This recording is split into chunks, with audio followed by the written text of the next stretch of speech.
It's the 2022 World Cup.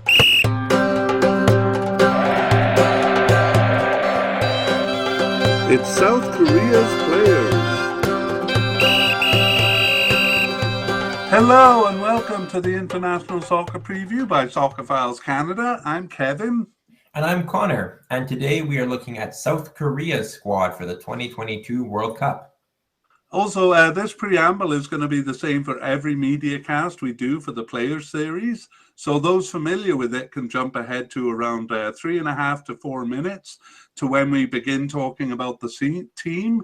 And those times for each sections are near the bottom of the show notes. No, wait, they're at the top of the show notes. And for YouTube watchers, those include a timestamp that you can click on to go directly to that point. And for those looking for a quick version of this, you can skip to near the end of the media cast, the last 10 minutes, where we summarize the likely starters. Just prior to that, with about 20 minutes remaining, we'll have some discussion on the squad, the main issues with the squad, their club affiliation, some stats, and an overview of new, injured, and outgoing players. We will also be editing this media cast into a shorter version for those who are just looking for an overview. Right, and for those looking for a deeper dive, you have come to the right place. We go through the players and how likely they are to make it to the final squad, and we explain why we think so and give information on each player's history and standing with the squad. And the way we do this is by first organizing the players into their designated position. And we always note that these are a bit artificial since players don't always play in their coded positions. Nevertheless, it's a good way to organize the discussion. Then we go through the players and share some of the data we've collected in our files. And using that data, try to predict how likely the player is to make the team based mostly on their recent participation. We categorize them into definite, likely, possible but unlikely, and seems to be off the squad. We also mention big players who have recently retired and make note of any who are currently injured. And we finish with a quick run through of the squad again and try to determine which players will be starters. Right, and for those following on YouTube, we have a very simple graphic where we list the names, and you can actually see the player's name in print, although I do use a slightly different spelling system than is usually used for Koreans. Anyway, it's the same broadcast for the audio podcast, so we're going to try to repeat the names a few times to help listeners familiarize themselves so that you know who it is when they step onto the field. And perhaps you can impress your friends by telling them a detail or two that you learned here. So that's as much as we can do at this point, but as the rosters are being published, we will do an update episode on teams and players. For the players, that will essentially be going over our predictions, updating them based on the games played to that point, and revealing which players were selected. So keep your eye out for those, probably in mid-November. All right, well, let's go. And we'll begin with some takeaways from previous podcasts that we've done on Korea. So we did the final round of World Cup qualification in AFC qualifying. And we also did the team podcast for this World Cup. So that is Group H, right? And there's a shortened version of that too. So what are some of the takeaways from those podcasts, Connor? All right, yeah. So some of the takeaways is that Korea were second behind Iran again. That's in qualifying. That's right. Well, they were better on the road than in 2018. And they did best Iran here with a win and a tie over them. Actually, a win over Iran in the second game put them in first place in the group, but a disappointing loss in the UAE in their last game cost them, putting them back down to second. Next, we'll talk about their current form.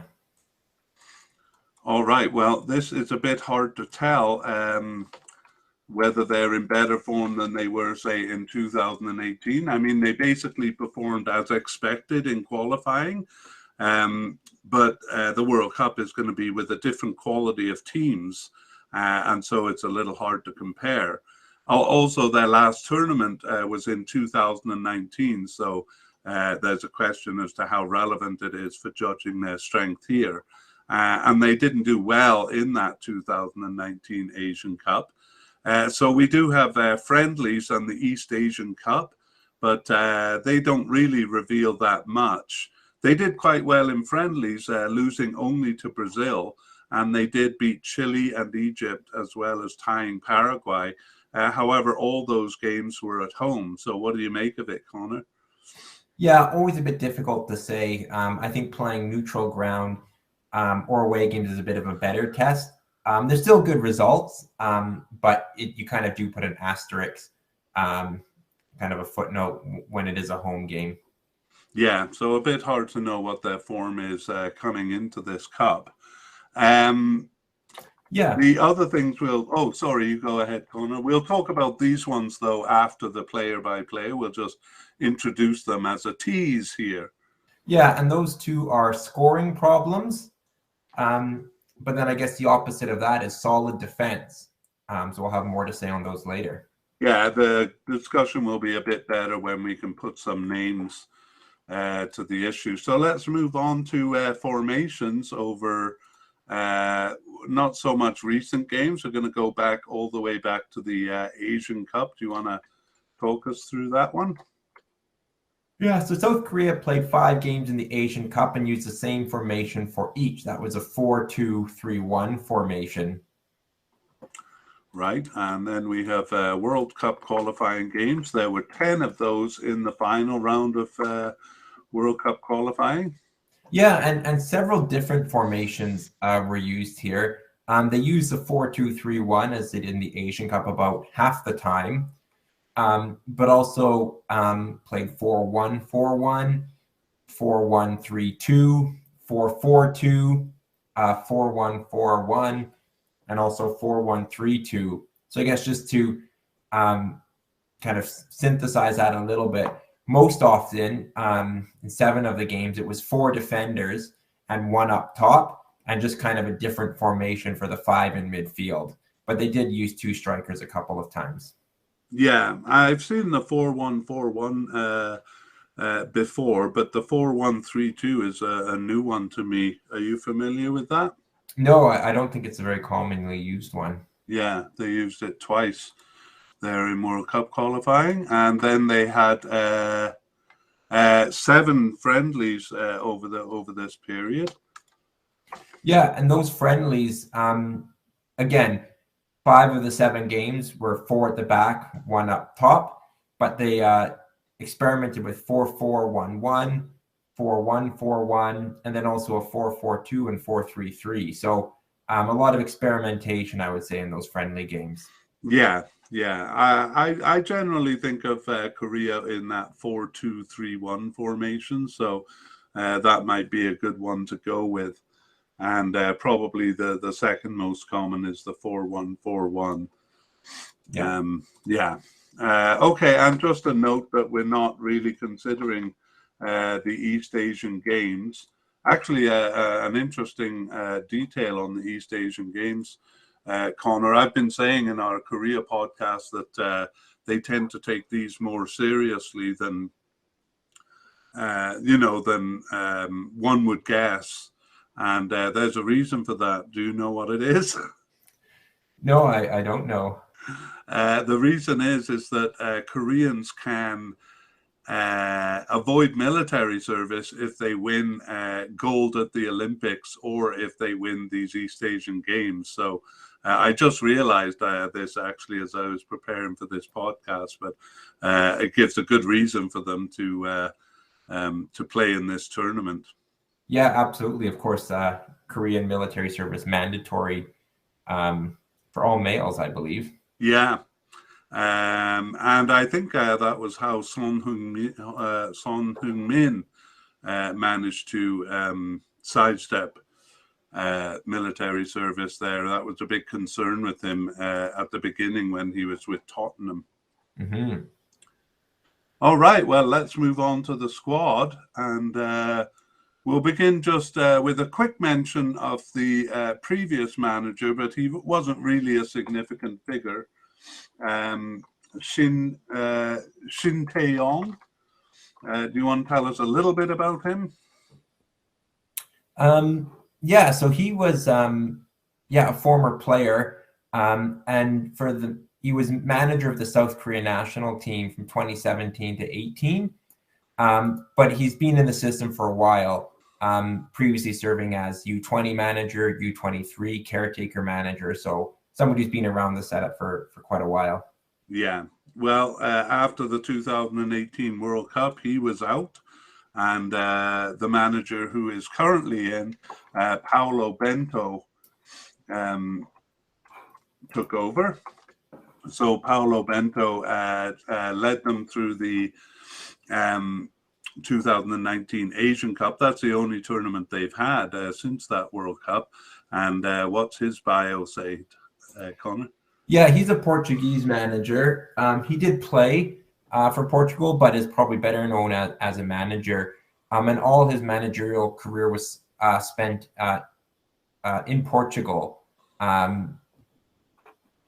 He has been around a little bit. He did coach the Portuguese national team, though, from 2010 to 14, and then has coached in Brazil, in Greece, and in China before landing with the South Korean national team. Right, that's right. And as Connor said, he was with the Portugal team, so he took them through the Euro 2012 and the World Cup 2014, and was basically with club teams until he took over as manager of South Korea. He himself took part in the 2002 World Cup and the 2000 Euro Cup. So Paulo Bento leading them through the tournament. All right, let us take a look at goalkeepers, and we'll begin just by naming them. So we begin with Kim Sung-gyu as a definite candidate, and Jo Hyun-woo as a definite also.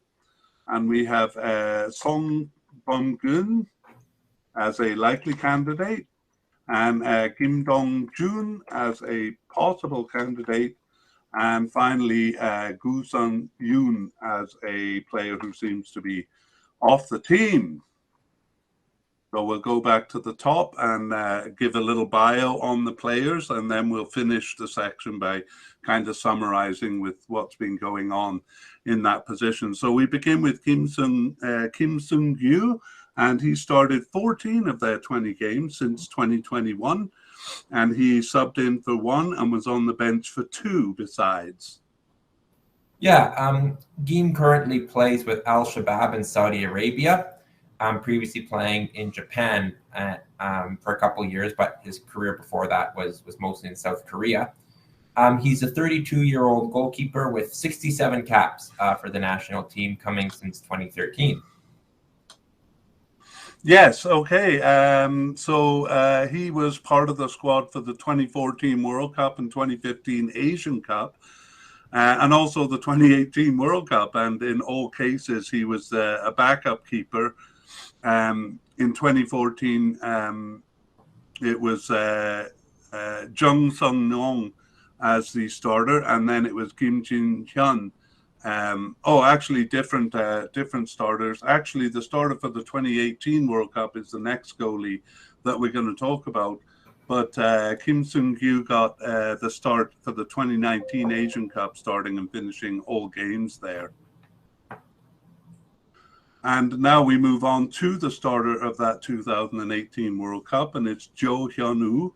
And he started 6 of their 20 games since 2021 and was on the bench for 14 others. So he seems to have lost the kind of starting position there. Yeah, he's a 31-year-old goalkeeper who plays with Ulsan in Korea. He spent his whole career in Korea. Memorable in that 2018 World Cup for a man-of-the-match performance against Germany, where he kept an important clean sheet for Korea. He was sensational in that game, I remember. Yeah, that's great. So 2018 World Cup, probably his best tournament, but sometime between then and the 2019 Asian Cup, he kind of lost the starting position, but he was on the roster there, probably the second string keeper of the 2019 Asian Cup, but didn't see any action in that tournament. Next, we have Song Bum-gun. And so he first appeared on the bench in September 2018, but then was off the team for a while. He returned after a 2-year absence in October 2021 and didn't start any of the remaining 13 games, but he was on the bench for 8 of them. And Song Bum-gun, a likely candidate. Yeah, he's new to the squad with just 1 cap. And is only 25 years old, and he currently plays with Jeonbuk Hyundai Motors in South Korea. Right, and he did not participate in the 2019 Asian Cup. He was, kind of absent from the team during that time. But he looks likely here. But another candidate is Kim Dong-jun. And Kim Dong-jun returned himself after a 4-year absence in March of 2022. Didn't start any of their remaining 5 games, but he was on the bench for 4 matches and just not selected for 1. Yeah, he also has just 1 cap to his name, though he's a little bit older, 28 years old, and also plays his football in South Korea. Yes, he has not been part of any tournament, as we said, kind of off the team for 4 years before his recent return. And finally, we have Gu Sung-yoon. And Gu Sung-yoon started none of their 20 games since 2021, but he was on the bench for 8 of them, injured for 1, then not selected for the for 11 others, including the last 7 matches. So we have him as seemingly off the squad. Yeah, he's another inexperienced keeper, just 2 caps to his name, also 28 years old. And he was most recently playing his football with Sapporo in Japan. Yes, and he hasn't been involved in any tournaments. And so that is it for goalkeepers. So I'll just finish by summarizing the situation. And that is that Kim Sung-gyu was the keeper throughout the Asian Cup and throughout World Cup qualification. But he was replaced in the last game with Jo Hyun-woo. And then Kim Sung-gyu returned for 5 of the 6 friendlies and Jo Hyun-woo in the other. So it looks pretty clear that Kim Sung-gyu is the starting keeper now, and Jo Hyun-woo is the backup keeper. Okay, let's move on to defenders, and we'll begin with central defenders, and we have as a definite candidate Kim Min-jae, and also definite Kim Young-kwon. And a third definite candidate with Kwon Kyung-won. And a likely candidate in Jo Yu-min. And a possible candidate in Park Ji-soo. And also Jung Sung-hyun possible. And Lee Jae-ik. Wow, a lot of candidates here, Connor. And finally, one player who seems to be off the squad, Kim Young-bin. All of those central defenders. Woo. So we go back to a player who they really missed in the 2018 World Cup, Kim Min-jae, and he has started 11 of their 20 games since 2021. He was subbed in for 1 and suspended for 1, and then out with 2 separate injuries for 5 games. Including the last 4, which we'll talk about soon. But go ahead and tell us a little bit about him. Yeah, Kim Min-jae currently plays with Napoli in Italy, where he's been since the summer 2020, moving from Fenerbahce. Prior to that, he was with Beijing Guoan in China, and then a couple clubs in South Korea. He has 44 caps and 3 goals, all of those coming since 2016. And he's only 26 years old, but kind of on a really good career trajectory so far. Yeah, just a correction there. He actually moved to Napoli in 2022. Oh, okay. Yeah, I think you said 2020. So yes, as I said, he was missing for the World Cup, which was a big loss for them. He had a fractured or a stress fracture in his right leg, but he was back for the Asian Cup in 2019, where he not only started 5 games, all 5 games, but he scored 2 of their 6 goals. So both headers from corner kicks, which he came up for. So yeah, you could see in the Asian Cup why they missed him in the World Cup. He was pretty impressive, especially in the quarterfinal game. Oh, sorry, round of 16 game, I guess, against Bahrain. And there was fear of him being injured for this tournament. But fortunately, yeah, as we saw, he missed those games in June. But fortunately, he was back playing with his club in August. So a sigh of relief for Korea there. All right, now we have Kim Young-Kwan. So Kim Young-Kwan started 16 of their 20 games since 2021. He was injured for 1 and not selected for just 3 games. Yeah, he's quite an experienced defender, 95 caps with a return of 6 goals, so that's not bad either. He's 32 years old, and he currently plays with Ulsan Hyundai in South Korea, moving back to Korea after spells in playing in Japan and China. Yeah, he was around since the 2014 World Cup, so I guess the 2010 World Cup came a bit too soon for him, as well as the 2011 Asian Cup, it seems. But he was a starter for the 2014 World Cup, and also in the 2015 Asian Cup, although he didn't start game 1, he got a starting position after game 1 there. Starter also in the 2018 World Cup and 2019 Asian Cup, so a very important player for South Korea there. Yeah, he scored 2 of their goals in qualifying, so as you pointed out, not a stranger to scoring himself. Okay, next we have Kwon Kyung-won, and he started 5 of their games since 2021. He was subbed in for 2 and on the bench for 8 games. Just 5 games he was not selected for. So maybe he should be likely with that participation record, but we have him as a definite. Yeah, he has 27 caps and 2 goals, all since 2017. He's 30 years old, and he currently plays with Gamba Osaka, one of the big clubs in Japan.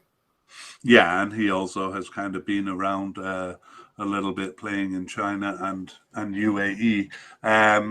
Since 2017, you said, but he wasn't part of the squad for the 2018 World Cup.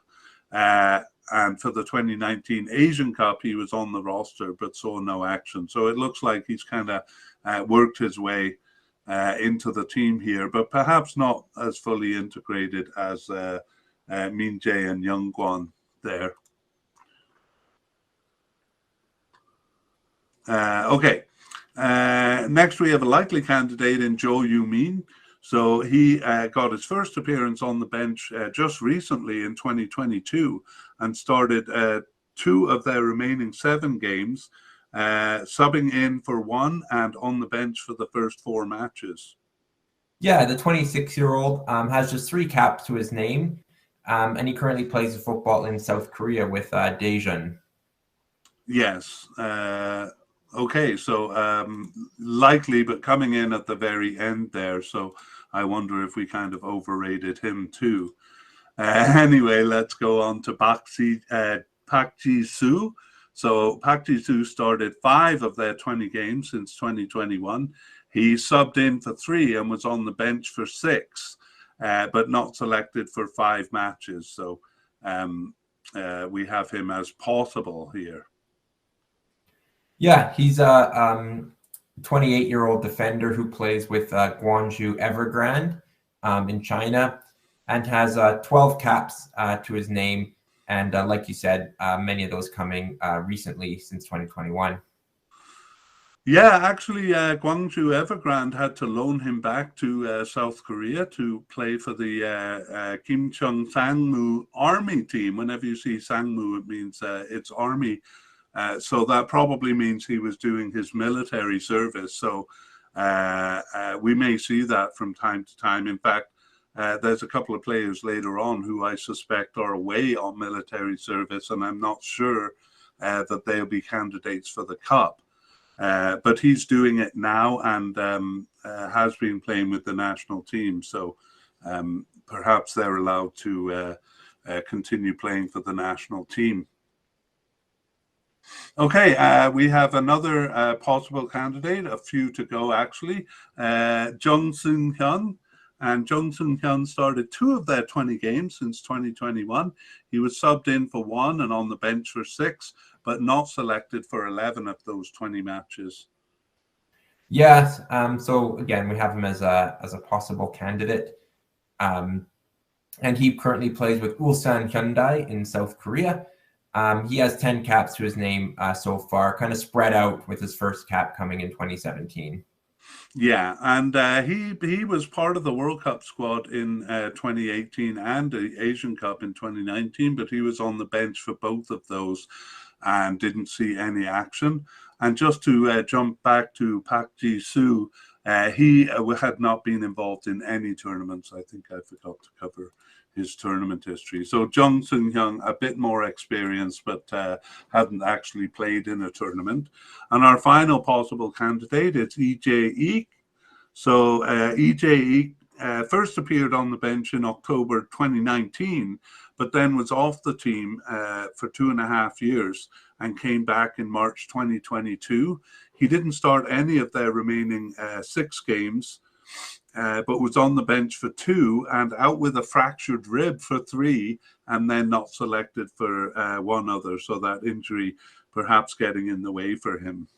Yeah, and he's the youngest candidate that we're talking about in central defense. He's 23 years old, and he currently plays his football in South Korea. But interestingly, he did have a 2-year spell with Al Rayyan in Qatar. Yeah, and from Qatar was loaned to Royal Antwerp in Belgium. So a bit of an interesting career there. He does not have any tournament experience, as Connor mentioned, quite young there. And finally, we have a player who seems to be off the squad, Kim Young-bin. So Kim Young-bin got his first appearance on the bench in March 2021, but didn't start any of their remaining 19 games, just subbed in for 1 and on the bench for 2 and not selected for 16 others. Yeah, and that 1 sub appearance is his only cap to date. He's 30 years old and currently plays in South Korea. Yeah, so it looks like he was just kind of came as quickly as or went as quickly as he came, and 31 years old, probably not going to be a main candidate for the team. Okay, well, let's just summarize by talking about the position. So basically, Kim Min-jae and Kim Young-gwon played as a pairing throughout the Cup and through most of qualifying. And Kwon Kyung-won replaced Kim Young-gwon for 2 games. And then in the friendlies, there was some kind of rotation with Kwon Kyung-won playing more and Jung Seung-hyun added to the mix. And then all 4 of those players played in the friendlies. All 4 of them played, but I'm guessing that Kim Min-jae and Kim Young-gwon are still the central pairing, and perhaps they're just giving a bit of experience and field time to the other 2 players. Okay, let us move on to left backs, and we begin with one of the blessedly easy names, Connor, Hong Chul in left defense. And we consider Hong Chul a definite candidate. And we have Kim Jin-soo as a likely candidate, and Kang Sang-woo as a possible candidate, and finally Choi Ji-mook as a player who seems to be off the squad. So we'll go back to Hong Chul, and he started 9 of their 20 games since 2021, and additionally was subbed in for 4 and on the bench for 3. He had coronavirus and was injured for a couple, so just 1 game that he actually wasn't selected for. Yeah, he's a 32-year-old defender with 45 caps, so plenty of experience. And he's played his whole career in South Korea, currently with Daegu FC. Yeah, okay. And he was not part of the 2011 or the 2015 Asian Cups, nor the 2014 World Cup. So despite starting in 2011, he seemed to took a while to work his way into the team. In fact, his first tournament was the 2018 World Cup. And there he was subbed into game two and went on to finish game three there against Germany. And for the 2019 Asian Cup, he was not a starter, but perhaps they were rotating. He started games 2 and 4 there. And as we saw, even in this current period, has only really started about half of the games. But he's always called up, so we consider him a definite candidate. Next is Kim Jin-soo. And Kim Jin-soo started 10 of their 20 games, so actually one more than Hong Chul there. He was subbed in for one and on the bench for one, but there were 7 games that he wasn't selected for. Yeah, he's another experienced defender, 30 years old with 63 caps, as well as 2 goals. He currently plays with Al Nasser in Saudi Arabia, though that included a loan spell back to Korea, where he's played previously. And he also had a spell with Hoffenheim in Germany from 2014 to 2016. Yeah. For the 2014 World Cup, he was actually injured, so not sure he would have made it, but an ankle injury prevented him from playing. He was part of the squad for the 2015 Asian Cup as a starter there, but also missed the 2018 World Cup due to injury. So sad that he missed 2 World Cups because of injury, and he also played in the 2019 Asian Cup. So it looks like he's a starter when he's healthy. So I'm sure he'll be anxious to make this World Cup. Hey, yeah, for sure. Okay, yeah, he was actually pretty good in the 2019 Asian Cup, and he scored a goal. His first goal after 39 caps, but it was actually an injury time winning goal over Bahrain there. So that's a good goal to score if you don't score much. That's very true. Yeah. Okay. Well, our next candidate is the possible Gang Sang-woo. So he got his first cap in June 2021, and but he didn't start any of their remaining 18 games. But he was subbed in for 2 and on the bench for 9. And following that, he was on special leave. This is the player I was kind of referring to above. I think special leave means that he was doing his military service, but the sources that I have are very vague about it. Anyway, on special leave for the last 6 matches. And on another source, it said he was on special leave and then dash cross competitive. Can you make heads or tails of that? No, I can't. That is curious, but I guess, yeah, the military service would perhaps be the most likely explanation. Yeah, and that's a bit confusing too. I should maybe ask a Korean in the know about it, because it seems like I kind of was under the understanding that they were able to play games for the national team, even if they were doing military service. But at least recently, in the case of Kang Sang-woo, he hasn't been playing for the team. So I wonder if that will prevent him from reaching the cup. But can you tell us a bit about him? Yeah, so he has played his whole career in Korea, but recently moved to Beijing in China to play football there. That was in 2022. Just 2 caps for the national team, both coming since 2021, as you mentioned. Yeah. Okay, well, we'll have to maybe check the update podcast to see whether he has come back to the team. Meanwhile, we have a player who seems to be off the team now, and that is Chae Ji-mook. Chae Ji-mook, including his first appearance on the bench in January 22. didn't start any of their remaining 10 games, but he was on the bench for the first 2 matches and then off the team for the last 8. So kind of came and went. Yeah, and in that time didn't score a single cap from Korea. But he's only 24 years old, so perhaps there's some caps for him in the future. Yeah. He currently plays in South Korea as well. Yeah. We'll possibly see him down the road. Although this defense isn't that old on the whole. Maybe not, 32 and 30. Anyway, left back position summary here. So we have Kim Jin-soo and Hong Chul kind of alternating in the cup, and they continue to alternate kind of inconsistently inconsistent. You may need to pause to wrap your head around that, but Hong Chul played the first 3 games of World Cup qualifying, and then Kim Jin-soo played the last 6. And it was similar in friendlies where Hong Chul played the first 2 and Kim Jin-soo played the last 4. So it's not that they alternate back and forth. It's almost like they kind of take over for periods. So actually, Kim Jin-soo actually seems the preferred starter, but it might be better to see it as alternating. A little hard to tell. Hong Chul is called up more often than Kim Jin-soo, but Kim Jin-soo has more starts. Yeah, interesting scenario, but perhaps a position of depth then for Korea, and maybe good, as you mentioned, that Kim Jin-soo has missed a couple tournaments through injuries, being a bit unlucky. Yeah, for that reason alone, I kind of hope, at least that he makes the tournament. But he has been the starter in the Asian Cups there, so maybe the starter here.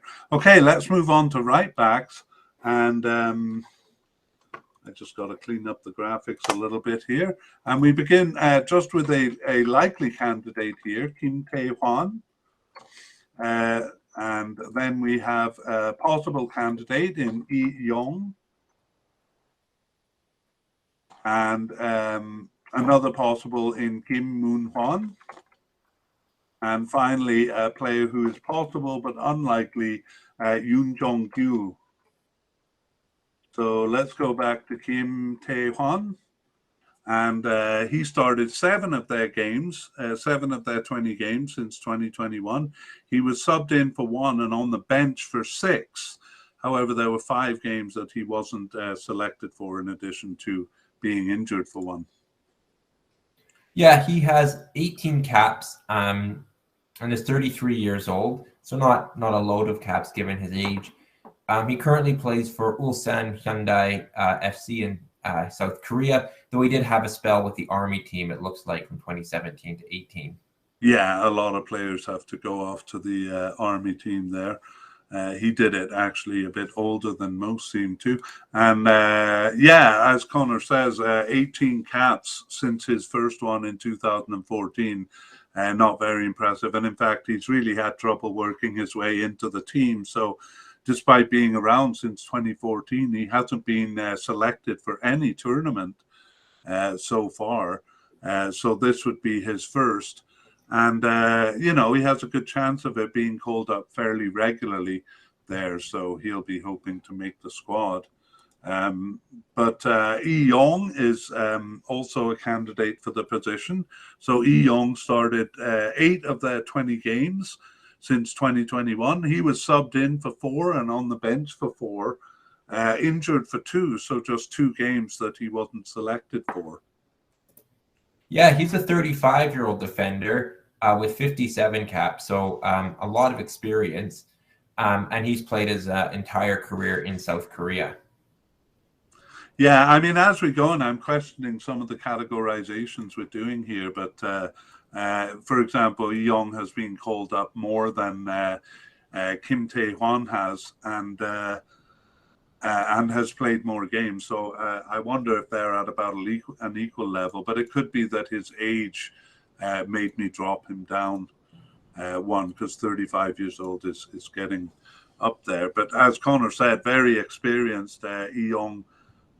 Yong's first tournament was the 2014 World Cup, and he was a starter there and in the 2018 World Cup.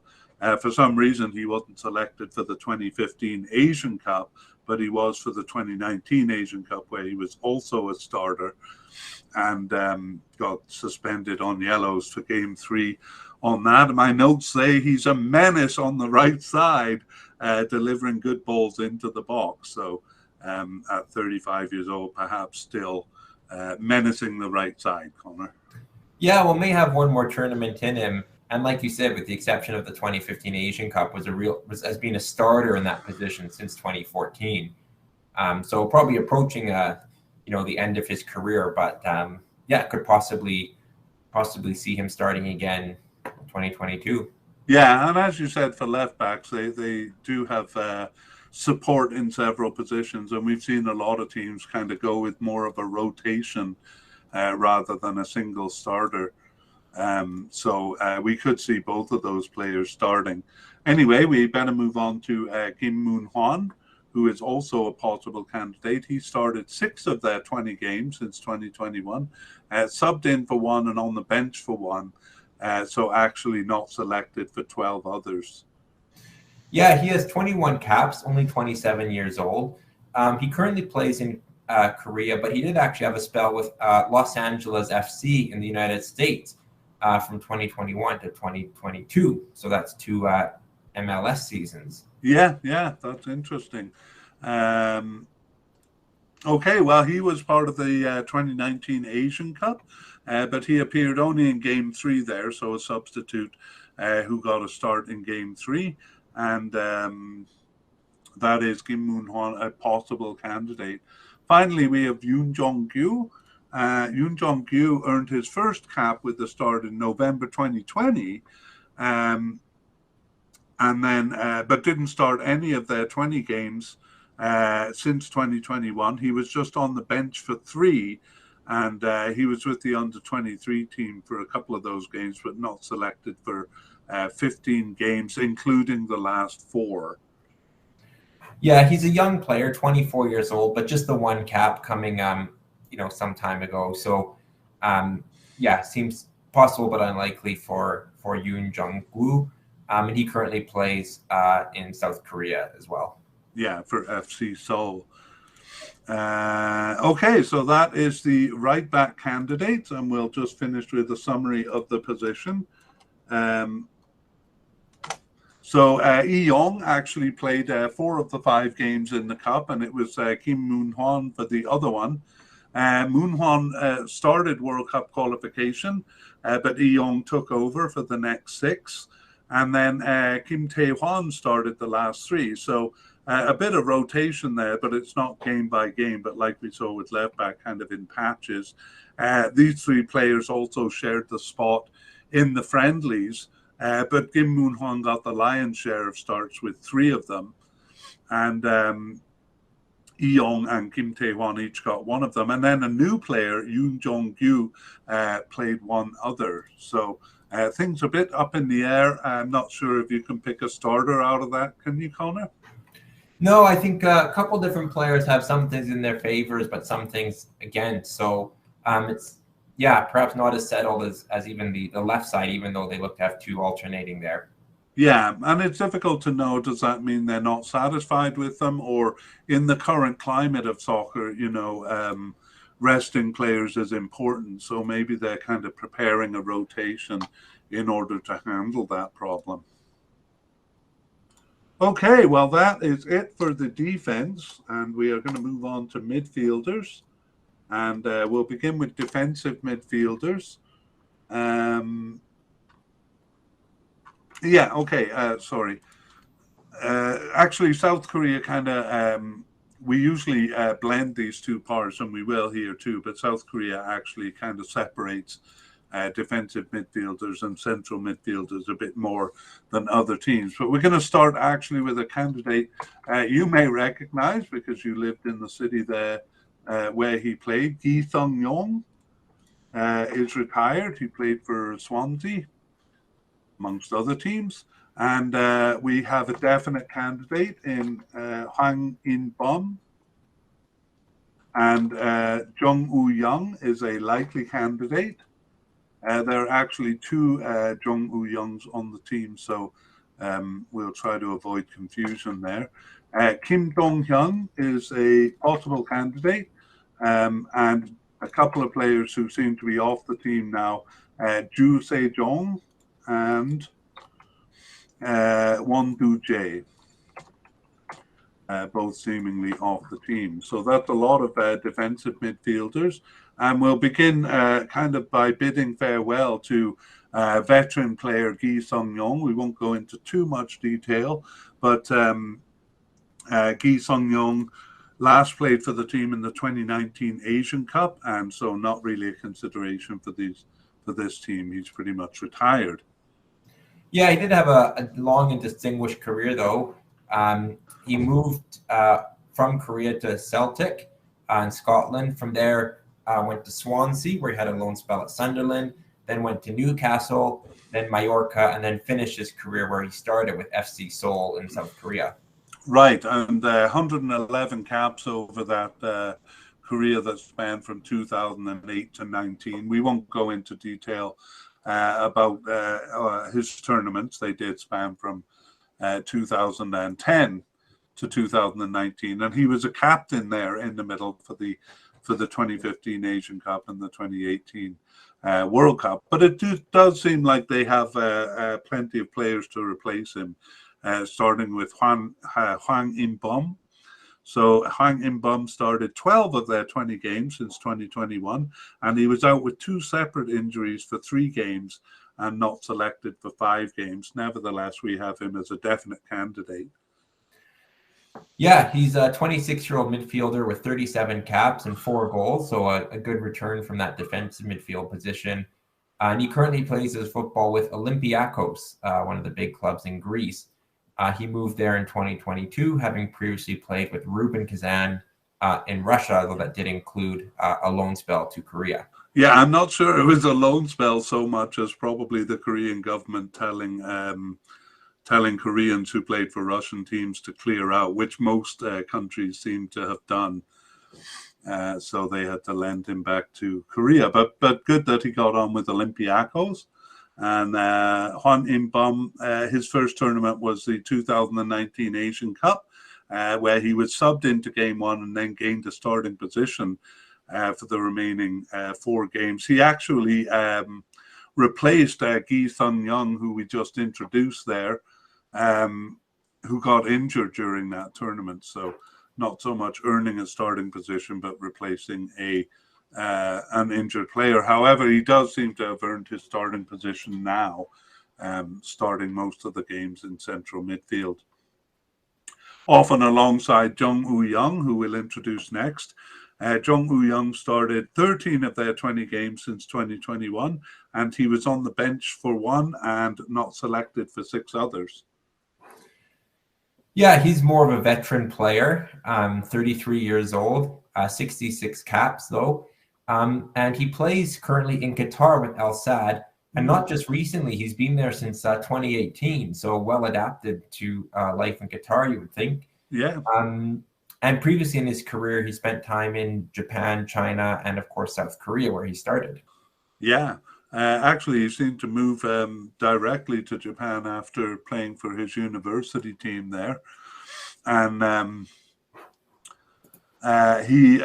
his first tournament, it looks like he wasn't a candidate for the 2015 Asian Cup when he got his first cap, but was for the 2018 World Cup where he was selected, but was a substitute there. He subbed into a couple of games and got 2 yellow cards there, but avoided suspension. By the time the 2019 Asian Cup came around, he was a starter. He also got 2 yellow cards in that, but avoided suspension. And has been starting alongside, sorry, I'm losing my names here, Hwang In-bum, pretty regularly. Okay, let's move on to Kim Dong-hyun. And Kim Dong-hyun got his first appearance on the bench in June 2022, but didn't start either of the remaining 2 games there. But he was subbed in for 1 and on the bench for 1. Yeah, so those are the 3 caps that he's earned. He's 25 years old. Currently plays his football in South Korea. Yeah, so just a possible candidate there.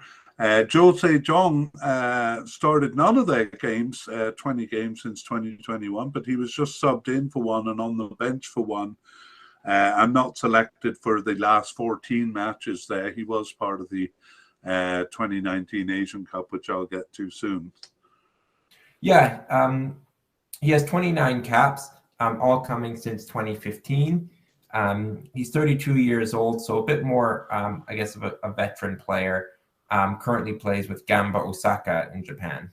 Yeah, right. And he was part of the 2018 World Cup there, just started game 2, as well as subbing into game 3. So he took advantage of Germany's desperate late press forward to tackle their goalie.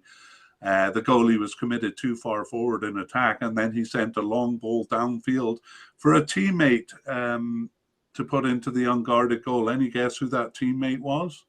Had to be Son Heung-min. I'm guessing so. I don't actually have it written here, but I'd bet my house on it. Also was involved in the 2019 Asian Cup as a sub for the first 4 games there. So actually played in the first 4 games and then started the 5th game. So quite involved in that tournament, but has dropped off the team since then. Okay, let's move on to Wondu J. And Wondu J started 2 of their 20 games since 2021, but not selected for the last 16 matches there. Yeah, it definitely seems to be off the squad. He's 25 years old, 6 caps, all since 2020, but as you said, not selected for many of the recent matches. Yeah, made good inroads immediately in the first few months of 2021, but then dropped from the squad. So those are our defensive midfielders. We'll actually go through the central midfield too, but actually we're going to find, or we see that the central midfielders play a little higher up the field. So it is the defensive midfielders who kind of play in usually the 2 at the back or else in the stopper role. And then these players seem to play a little higher up the field, but let's go through them. And we begin with Baek Seung-ho, a definite candidate. And Kim Jin-gyu, a possible candidate. And Go Seung-bum, also possible. And then 2 players who are possible but not likely, Son Jun-ho and Lee Young-jae. So we'll go back to the definite candidate, Baek Seung-ho. So Baek Seung-ho first appeared on the bench in March 2019 and started 7 of their 20 games since 2021. He was subbed in for 2 and on the bench for 4 and out with coronavirus for 2 and not selected for 6 matches. But those were the first 6 matches, so always selected for the last 14 matches. Yeah, he's a 25-year-old with 12 caps, so all of them coming fairly recently, actually since 2019. And he's had a very well-traveled career. He was actually with Barcelona as youth club, that famous academy. Yeah, for 5 years. Wow. Yeah, and then graduated to the Barcelona B team for a couple seasons. After that, he moved around in Spain to a couple clubs, including Girona. He then found himself in Germany with Darmstadt, and then returned to South Korea in 2021 with Jeonbuk Hyundai Motors. Yeah, so I think they had higher hopes for him, given that he was with Barcelona's youth club. But a lot of players go through there, and not all kind of reach the top levels. But still, for Korea, a bit of a feather in their cap there. He hasn't been involved in any tournaments, having earned his first cap in 2019. But he has been called up, especially recently. So it'll be interesting to see him in the cup. And next is possible candidate Kim Jin-gyu, and he got his first cap in January 2022 and started 2 of their remaining 10 games, subbed in for 3 and on the bench for 2. He was out with coronavirus for 2, so just 1 match that he wasn't selected for. Kim also 25 years old and has 5 caps, but as you mentioned, all of them coming since 2022.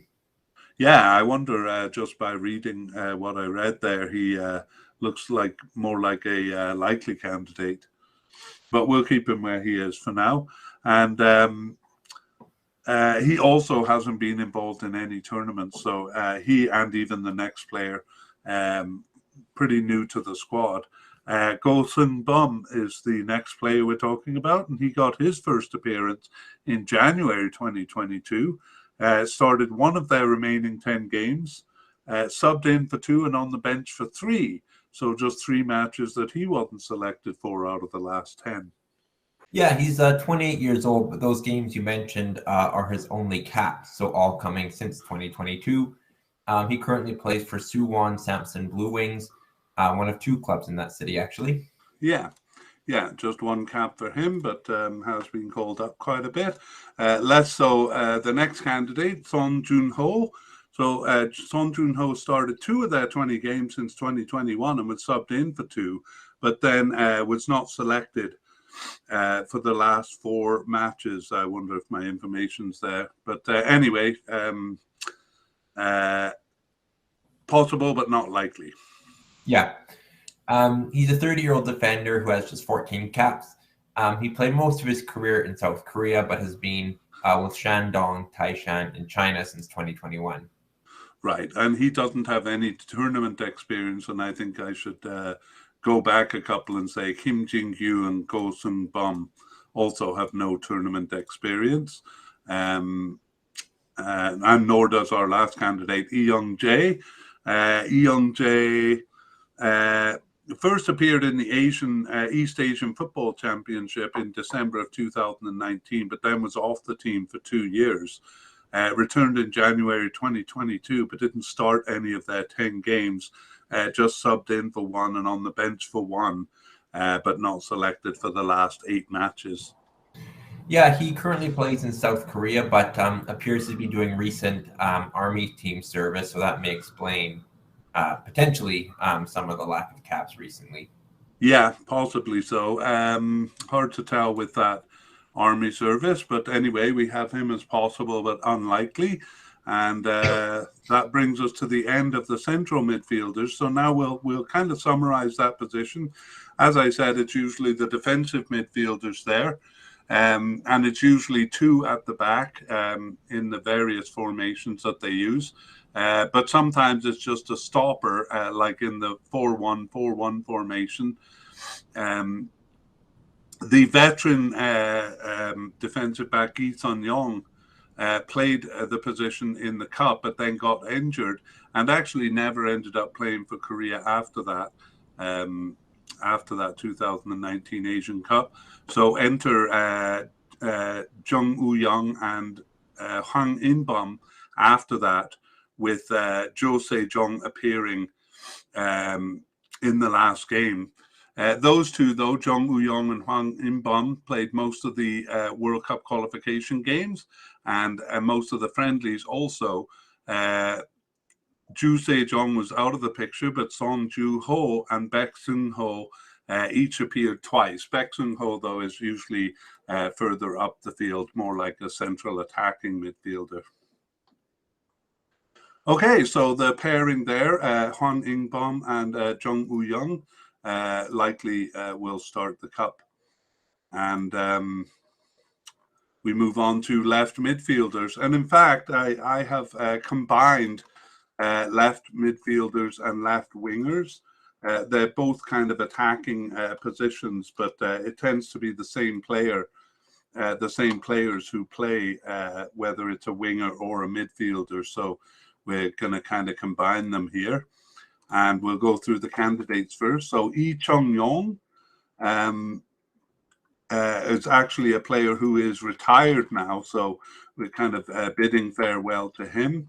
And some of the newer players, Son Heung-min has been playing there. He's a definite candidate to make the cup, whether he plays in that left attacking midfielder role or elsewhere. And we also have Song Min-gyu. He is a possible candidate. And then Bak Min-gyu, also a possible candidate. And we're going to add the wingers here too. Na Sang-ho is a possible candidate, and Kim Dae-won, a player who seems to be off the team. So we'll go back and start with the retired Lee Chung-yong. And Lee Chung-yong last appeared for the national team in March 2019. So that was shortly after the Asian Cup there. Oh, is your mic off there, Connor? It is, thank you. Okay. Yeah, Lee Chung-yong was a popular player during his time in England, with Bolton, where he spent 6 years when they were primarily in the Premier League, as well as Crystal Palace. And then he ended his career first with Bochum in Germany, and then Ulsan Hyundai in South Korea. Right, so he had 90 caps in all from 2008. We won't go through his whole career, but basically he was a regular on the team from the 2010 World Cup to the 2015 Asian Cup. And then actually for the 2018 World Cup, he didn't make the final cut there. He was getting very little time with his club, Crystal Palace. I don't know if you remember that, Connor. Yeah, I know with Palace, he certainly didn't kind of reach the heights he did with Bolton, and kind of was in and out, but a lot of times out of the squad. So that might have affected him for that 2018 World Cup. Yeah. However, he did come back for the 2019 Asian Cup, where he was subbed into game one and then gained a starting position. But I do have a note here that I felt he didn't have a good performance in that cup, and has basically retired, it seems, since at 35 years old now, 34? Yeah, 34. Yeah, but still playing at the club level.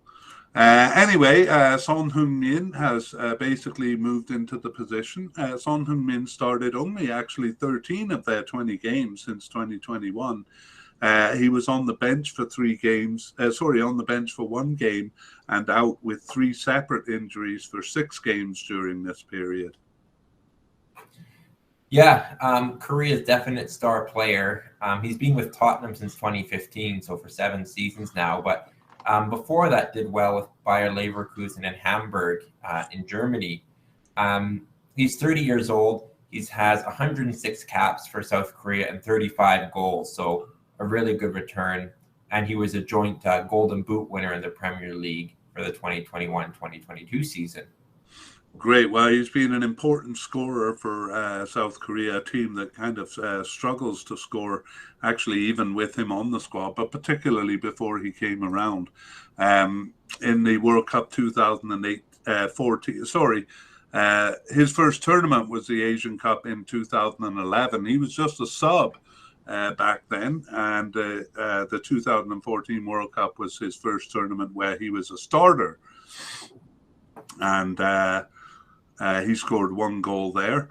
And in the 2015 Asian Cup, that was a good tournament for him, scoring 3 of their 8 goals in that tournament. And 2018 World Cup, scored 2 of their 3 goals there. I'm just trying to read whether he was the scorer of that excellent late goal against Germany. I believe he was. He scored against Mexico. Yeah? Yeah. Oh, okay. There we go. He also was the captain of the team for the 2019 Asian Cup. I think he's the captain now too. But he wasn't on the bench for games 1 and 2. Actually, the national team kind of cut a deal with Tottenham there to keep him for a bit longer. But then he came into the tournament and started games 3, 4, and 5. And has scored 7 of their 35 goals in qualifying. So, as Connor says, probably their most famous player, or at least currently their most famous player. But we move on with the next candidate, Song Min-gyu. So Song Min-gyu got his first appearance on the bench in June 2021 and started 6 of their remaining 19 games. Additionally subbed in for 3 and on the bench for 4. So just 2 games that he wasn't selected for because he was injured for a few. Yeah, he's 27 years old and has 9 caps, all coming since 2021. And he's played his entire career so far in South Korea. Right. And next is Park Min-gyu. So Park Min-gyu got his first appearance on the bench in March 2022. Didn't start any of the remaining 6 games, but was on the bench for 2 and out with coronavirus for one of those as well. Yeah, so all that adds up to 0 caps, though, for Park Min-gyu. 27 years old, currently plays in Korea. So, yeah, not sure if we'll see him in the tournament. Right, and we've added left wingers to the list here. So we move on to Na Fang-ho. Na Fang-ho started 4 of their 20 games since 2021. He was subbed in for 2 and on the bench for 2, but not selected for 10 matches. Yeah, he actually has 23 caps since 2018 and is only 26 years old. So that's not a bad return. He has played with Tokyo in Japan, but he's currently back in Korea with FC Seoul. Yeah. Despite that decent number of caps, he was not selected for the Asian Cup 2019. Forgive me there, he was selected, but he was injured before the tournament began, so he was replaced. So kind of struggling to make his way onto the squad despite a decent number of caps. And finally, we have Kim Dae-won. So Kim Dae-won got his first appearance in January 2022. Didn't start any of their games, but was subbed in for 2 and out, though, for the last 5 matches. So seems to be off the squad. Yeah, the 25-year-old. Those are his only caps. He currently plays in South Korea as well. Yeah. Okay, so we have a few candidates there in the left midfielder, I'd say left attacking midfielder, rarely, but sometimes a left forward position too. So it was Lee Chung-yong, who is now retired, or at least off the team. He played the last 4 games of the Asian Cup in that position, but then disappeared. So it was generally Son Heung-min about half of the time as a left attacking midfielder in World Cup qualifiers and friendlies. And Hwang Hee-chang, who actually tends to play the same role on the right side, coming in and playing a few on the left side. Right midfielder Lee Jae-sung, who we're going to meet as an attacking midfielder. He kind of pops up all over the top end of the field. He also played the position a few times. And then to make things all the more confusing, both players who are named Jung Woo-young have made appearances in the position. One of them is a defensive midfielder, the other a secondary striker who we'll meet soon. That must be a real headache for you going through some of the information. Well, I've noticed that they have spelled the name differently, and if you can remind me when we get to the secondary striker Jung Hee-young, I'll show you the different ways they spell the player's name, even though it is the same name. Right. Yeah, it did make it a bit confusing. Anyway, let's move on to the same position on the right side. So again, it is kind of wingers and attacking midfielders combined. And we begin with Hwang Hee-chang as a definite candidate. And we also have Kwon Chang-hoon as a definite candidate. Those are the, I've been moving players around. Actually, both of those are coded as attacking midfielders, but I put them here because they play primarily on the right side.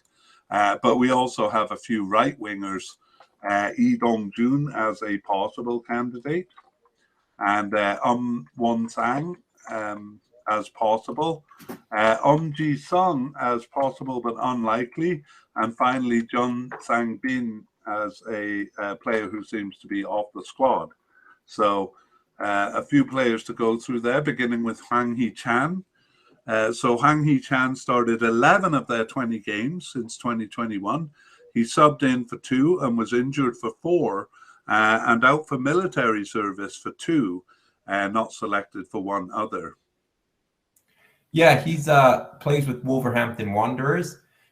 He actually moved on loan initially in 2021 from Red Bull Leipzig in Germany, and then made that move permanent in 2022. Before Red Bull Leipzig, he was with Red Bull Salzburg in Austria, which is where he moved to from Korea. Right, and I should clarify, I said earlier that some of these players are exempted from military service if they earn a medal, and I think Hwang Hee-chan did. But even if they do earn a medal, they still have to do a few weeks of basic training and 500 hours of military service. And I think we do have one player who actually was kicked off the Korean team. I don't know if we're going to cover him in this podcast or not, but basically he did earn that exemption. This is not Hwang Hee-chan, but a different player, earned the exemption and was found to, I think he actually admitted to faking his 500 hours of service, but it came to light and he was basically kicked off the team. So not something to mess around with there. So I think those 2 games that Hwang Hee-chan missed was maybe serving some of those hours if he had the exemption.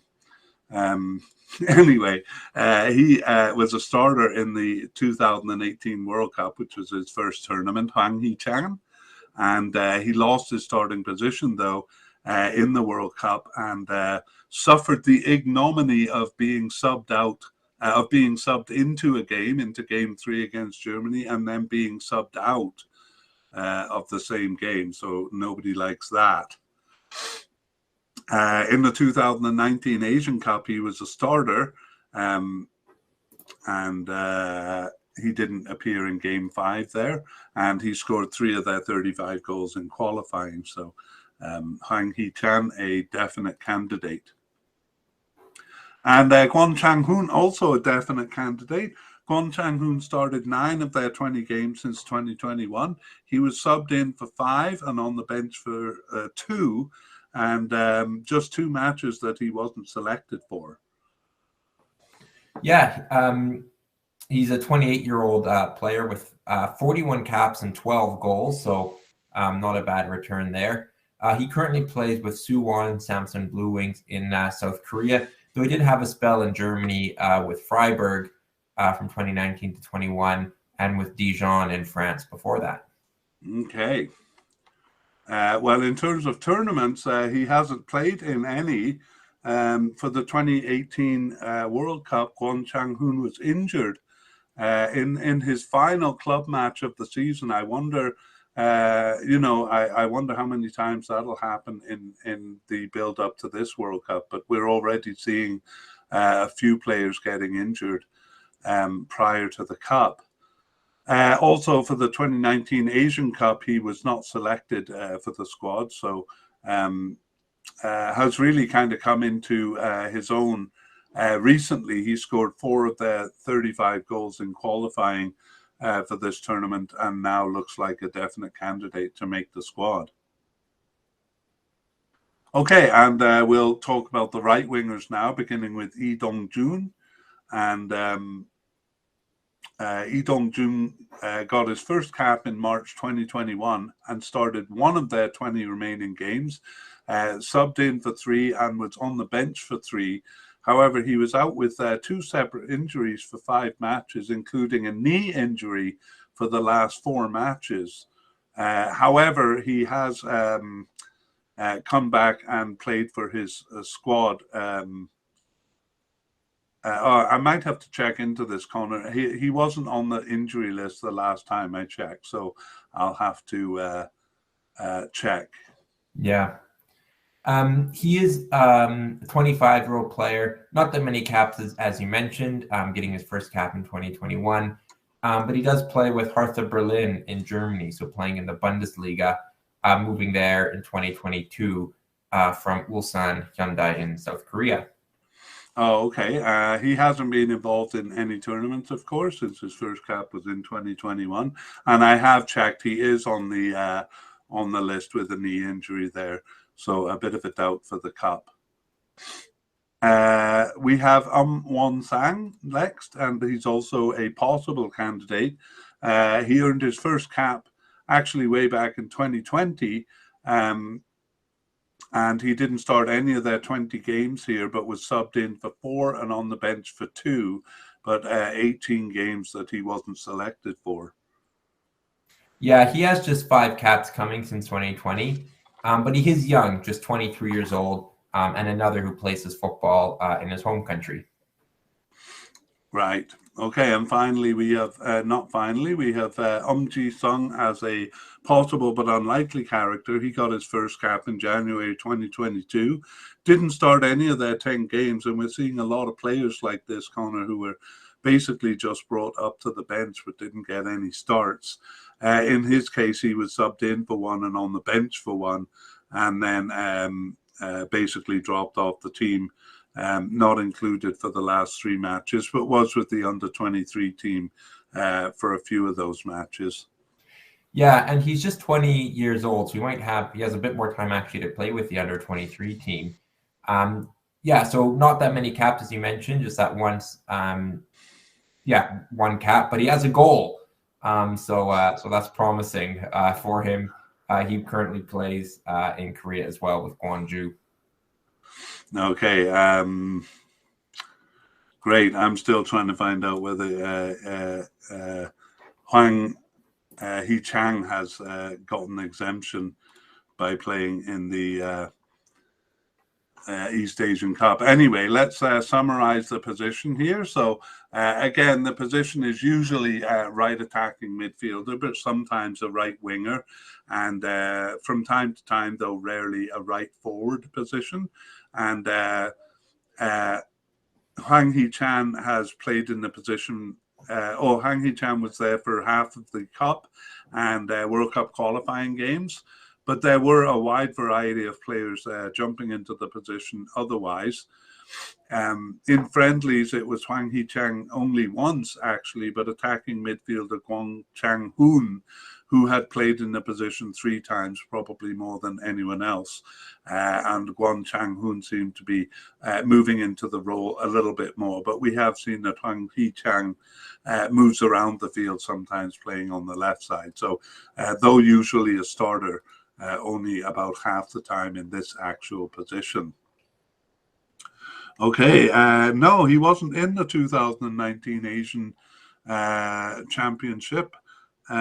So I don't know if he has an exemption or not from service, but he will have to do his service at some point. Let's move on, shall we, to forwards? All right. Okay, so yeah, left wingers and right wingers, we kind of combined with the midfielders there. So we're going to look at attacking midfielders, or this generally is kind of central attacking midfielders. And another player that we bid farewell to in Gu Jia-chul, now off the squad, and coming in to replace him, Lee Jae-sung, who we saw kind of all over the field on the left, right, and primarily in the center. Lee Jae-sung is a definite candidate. Lee Dong-kyung, a possible candidate. Nam Tae-hee, a possible candidate. And finally, Go Young-jun, a possible but unlikely candidate. But I think I'm going to add Jung Woo-young here. He's a possible candidate. That's the player I said has the same name as a defensive midfielder. So let me show you what they do to distinguish him.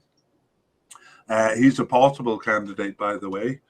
And usually for him, they spell it J-E-O-N-G and then Woo, like that, W-O-O, and Young, Y-E-O-N-G. So you usually see his name spelled that way on a few of the sources. Does that clarify things for you, Connor? It does a little bit. I'm glad there's some distinction there, but certainly confusing 2 players with the 2 names, especially when they play in the same position.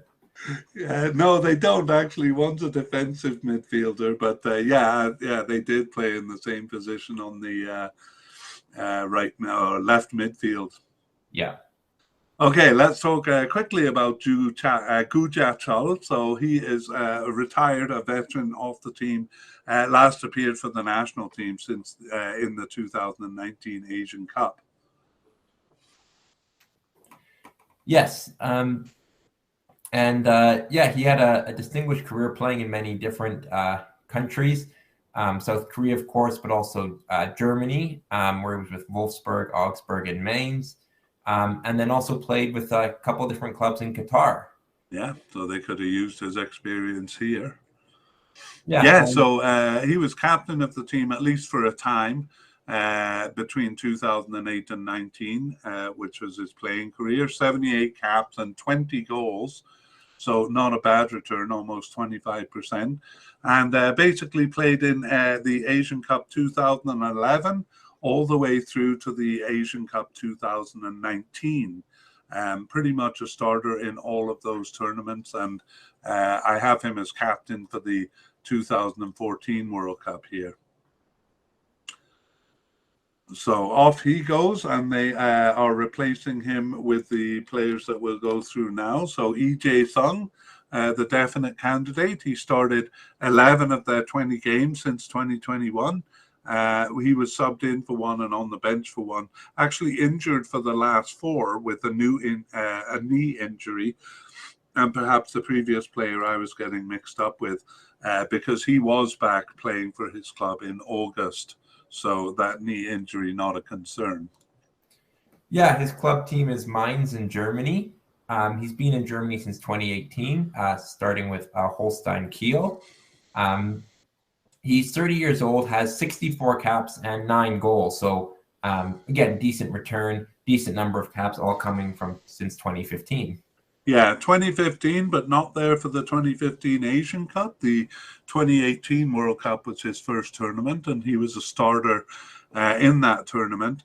For the 2019 Asian Cup, he was a starter for game one, but actually lost his starting position there after game one, never to reappear, but has reappeared in the period since then, again, since 2021, starting about half of their games.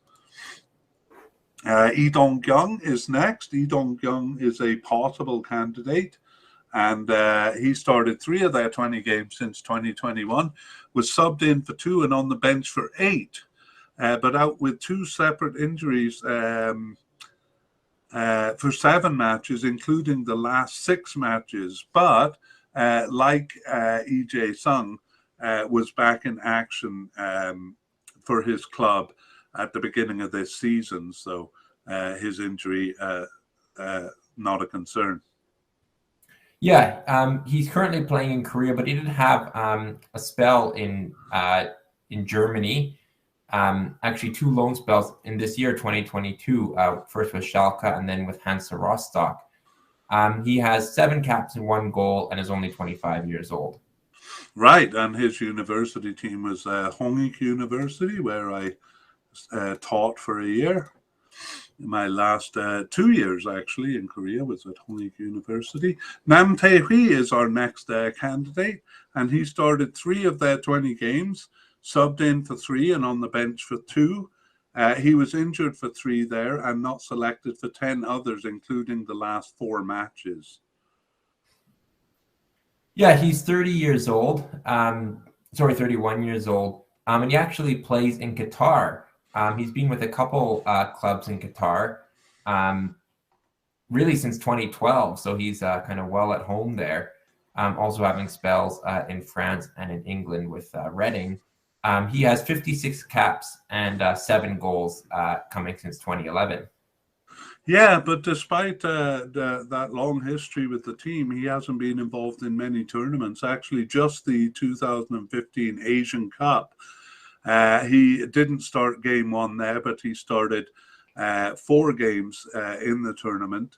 And I don't see any injury reasons. I think he just wasn't selected for the final squads for either of the World Cups in 2014 and 2018, or the Asian Cup in 2019. So, yeah, a little trouble getting onto the team. You'd think his time in a long period in Qatar would be a benefit to the team, eh? Yeah, you would think so. But yeah, whether he'll make this tournament remains to be seen. Like you said, kind of involved in 10 games, or sorry, not selected for 10 games, and kind of involved for the other half. So definitely kind of on the outskirts of the squad, I would say. Yeah, as he has always been. Okay, well, Go Young-jun is the possible but unlikely. Yeah, he hasn't played any of the games we're talking about, just appeared in the East Asian Football Championship in the summer of 2022. I generally haven't included those players, so I confess I'm not sure why he's here on the list. Well, he does have one cap. Currently plays in South Korea and is 21 years old. So one of the younger players that we've been talking about so far. Yeah. Actually, I think those East Asian Cup games do count as caps, and I think that's where he got his cap. But anyway, some of them do make it onto the team.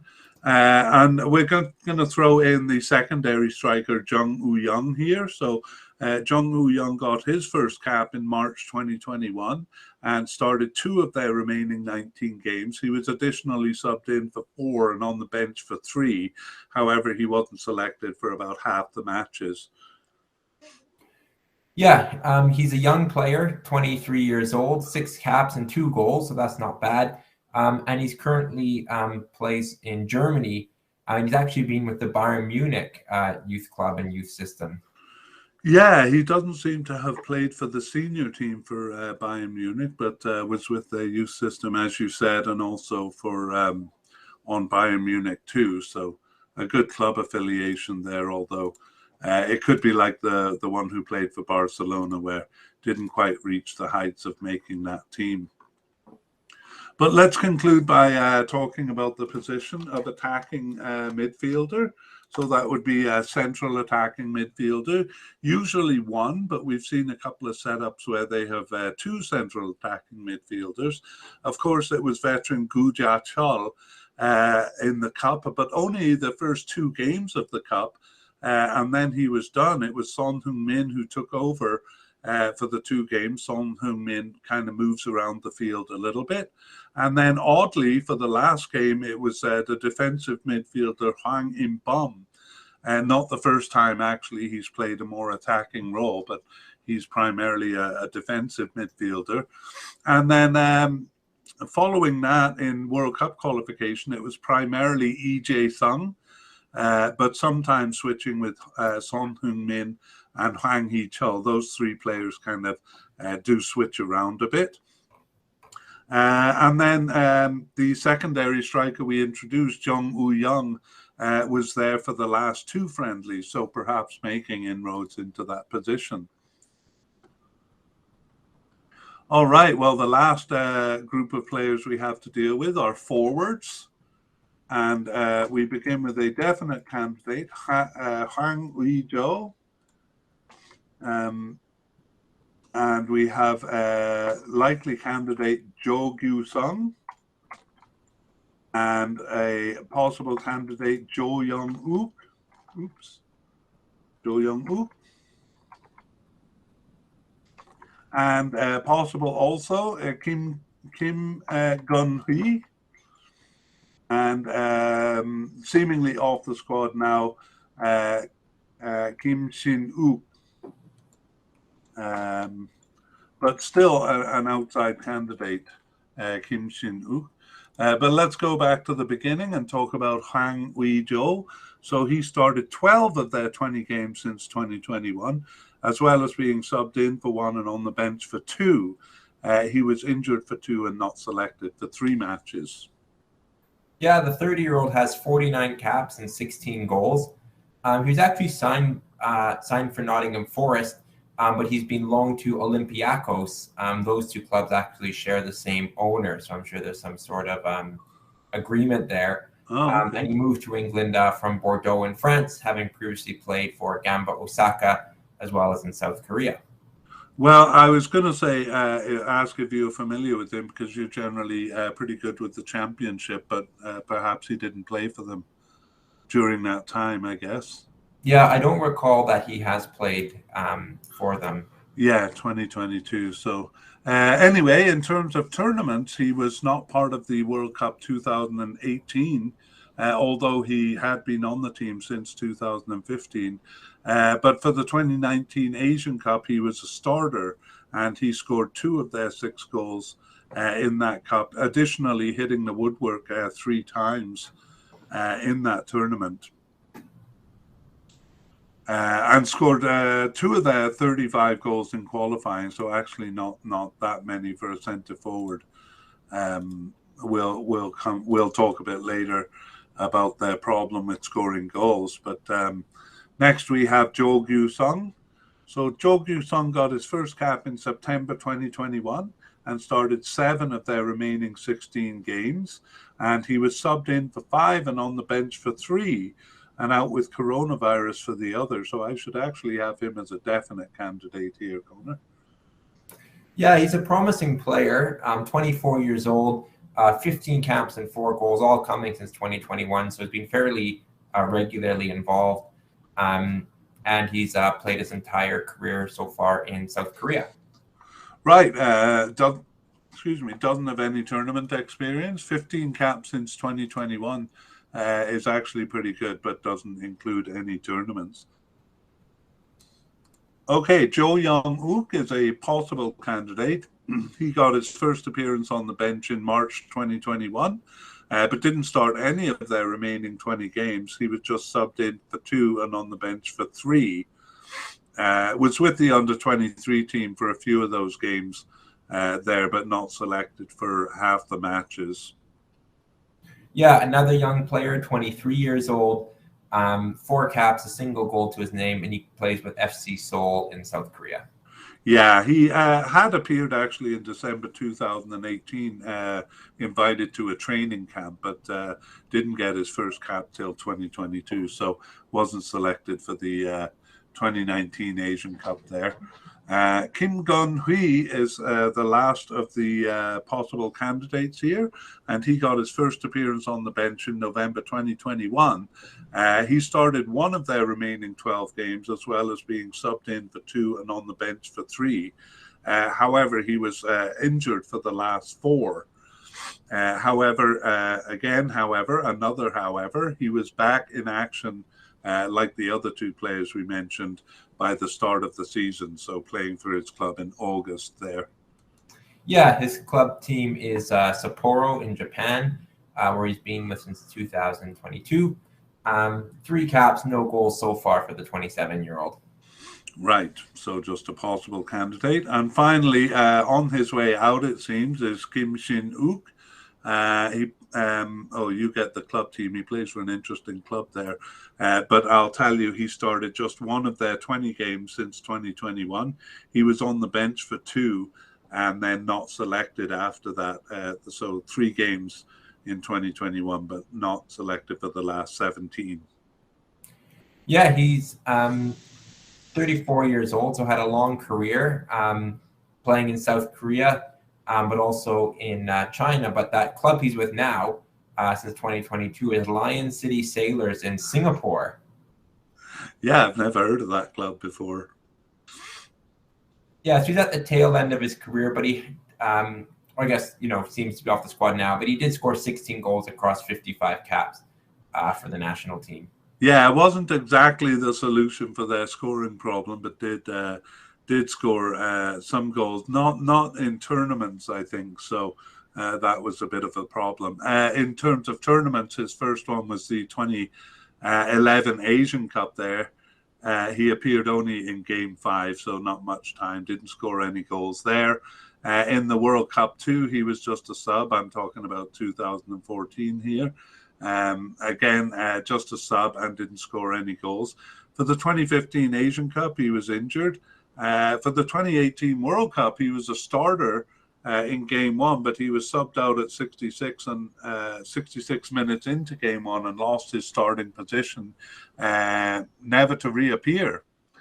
Didn't score any of their 3 goals in that cup either, and was not selected for the 2019 Asian Cup. So as I said, perhaps gets his goals against weaker teams, because he scored 6 of their 35 goals in qualifying, and I believe those were all in the first round of qualifying against weaker teams like Sri Lanka. Okay, Kim Shin-wook then. Perhaps we spent too much time on a player who is off the squad, but he does kind of illustrate their scoring problem.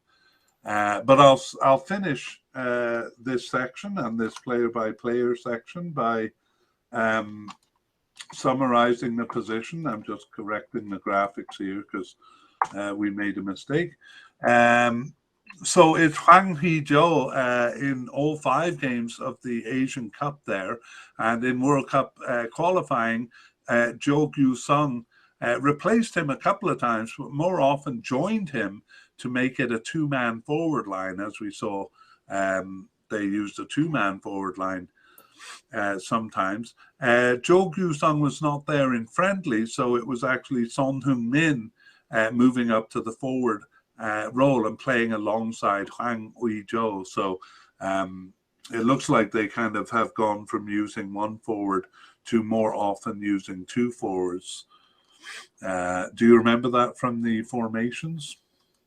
Yeah, I mean, we did seem to think that the 4-2-3-1 was the most common formation, but the 2-4s did appear a little bit more recently, and in the friendlies when they were kind of experimenting a little bit more. Yeah, actually not used that often actually, but so it's Hwang Hee-jo on his own most of the time. All right, well, that brings us to the end of the player-by-player discussion, and we move on to a discussion of the squad. By the way, Connor, you have a Korean shirt, he said enviously. I do have a Korean shirt, and surely, having lived in Korea for as long as you did, you have one too.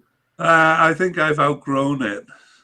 I think I used to have one. I can't remember where it is, and now I'm going with this hokey red and white T-shirt theme. How am I doing?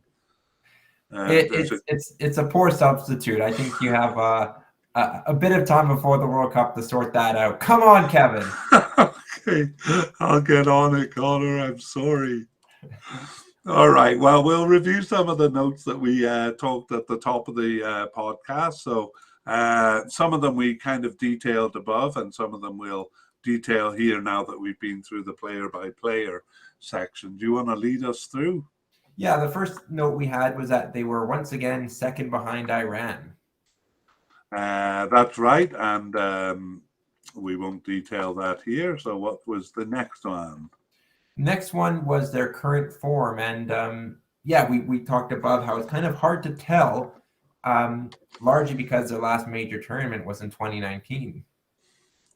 Yeah, however, a good thing in their friendlies, even though they have all been at home, and so maybe don't reveal much about their general strength, is that they have been scoring in those friendlies. They got 1 goal against Brazil, but more than 1 goal against Chile, Paraguay, and Egypt. None of those particularly easy defenses. So that's positive, hey? Yeah, that's definitely a good sign, and kind of the timing is good leading into the World Cup. Yeah, because they'll be worried about that. But that does constitute our next general point, is a scoring. Oh, that was supposed to be you introducing it. Well, do you want to detail it then? Yeah, so just talking about that scoring problem, I mean, Son Heung-min is a bit of a savior in this regard, but even with him, they actually do struggle. In the Asian Cup, they only scored once against kind of weak opposition, being once each against Philippines and Kyrgyzstan.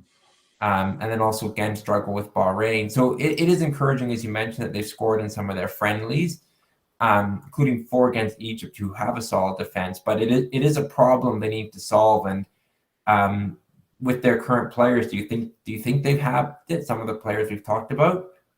I don't know, Connor. It's kind of been an ongoing problem for Korea ever since ever.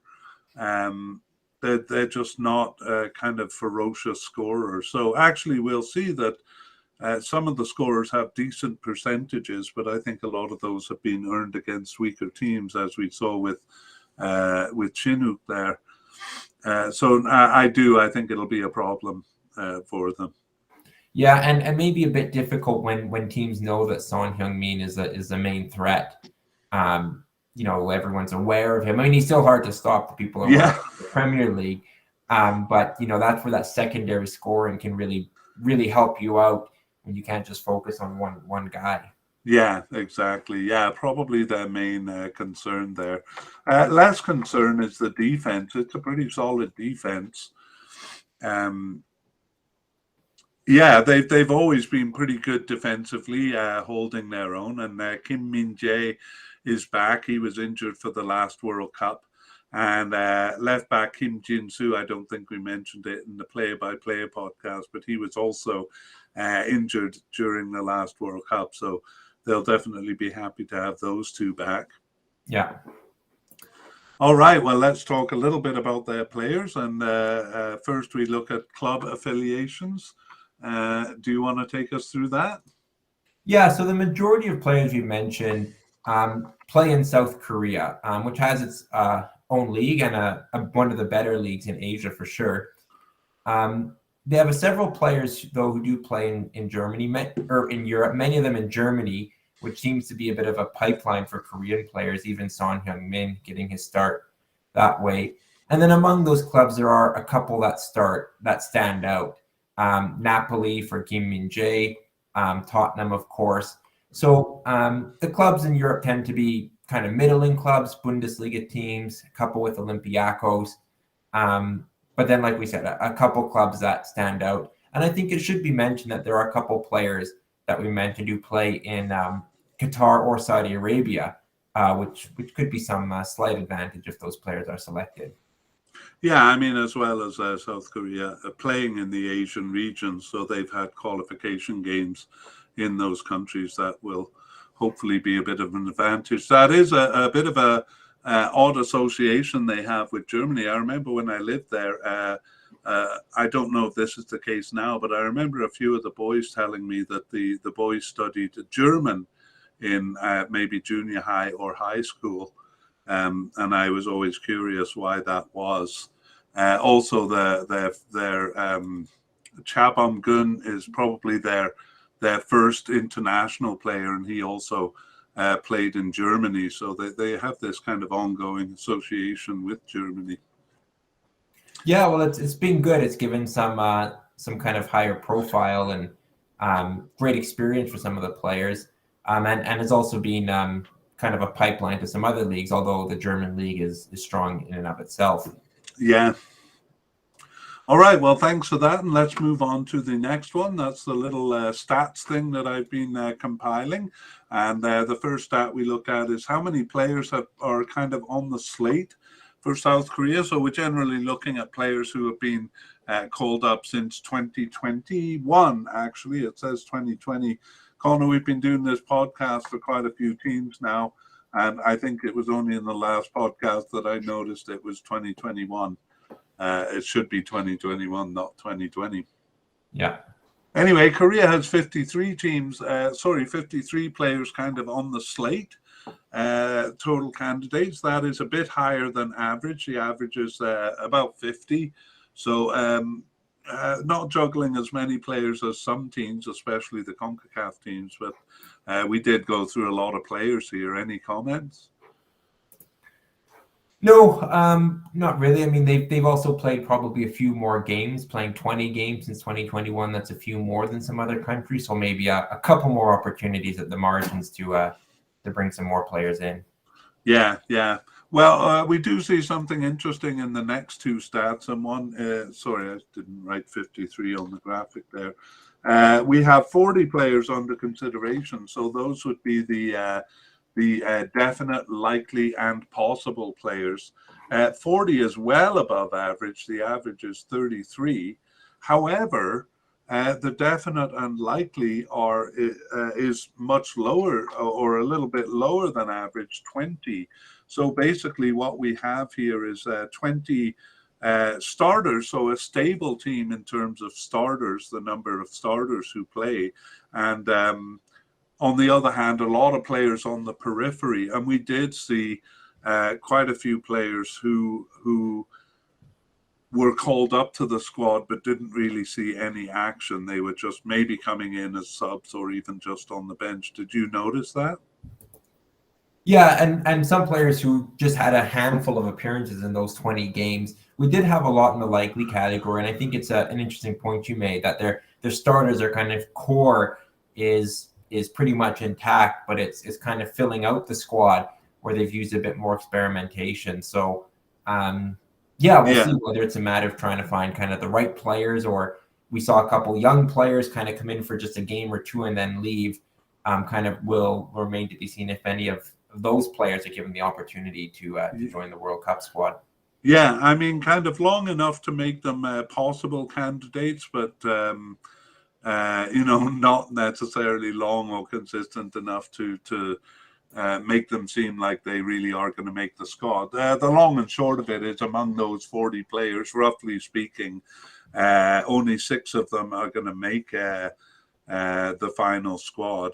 Mm-hmm. There will be kind of injuries and maybe players in form changing it, but roughly speaking, only about 6 of the possible players we talked about will make the squad. Okay, well, the other stats are the average age 27.6. That's a bit higher, actually, a bit higher. I'm actually finding a lot of teams in this World Cup is higher. The average now is 26.8. I think that's higher than previous cups. Yeah, I wouldn't know offhand.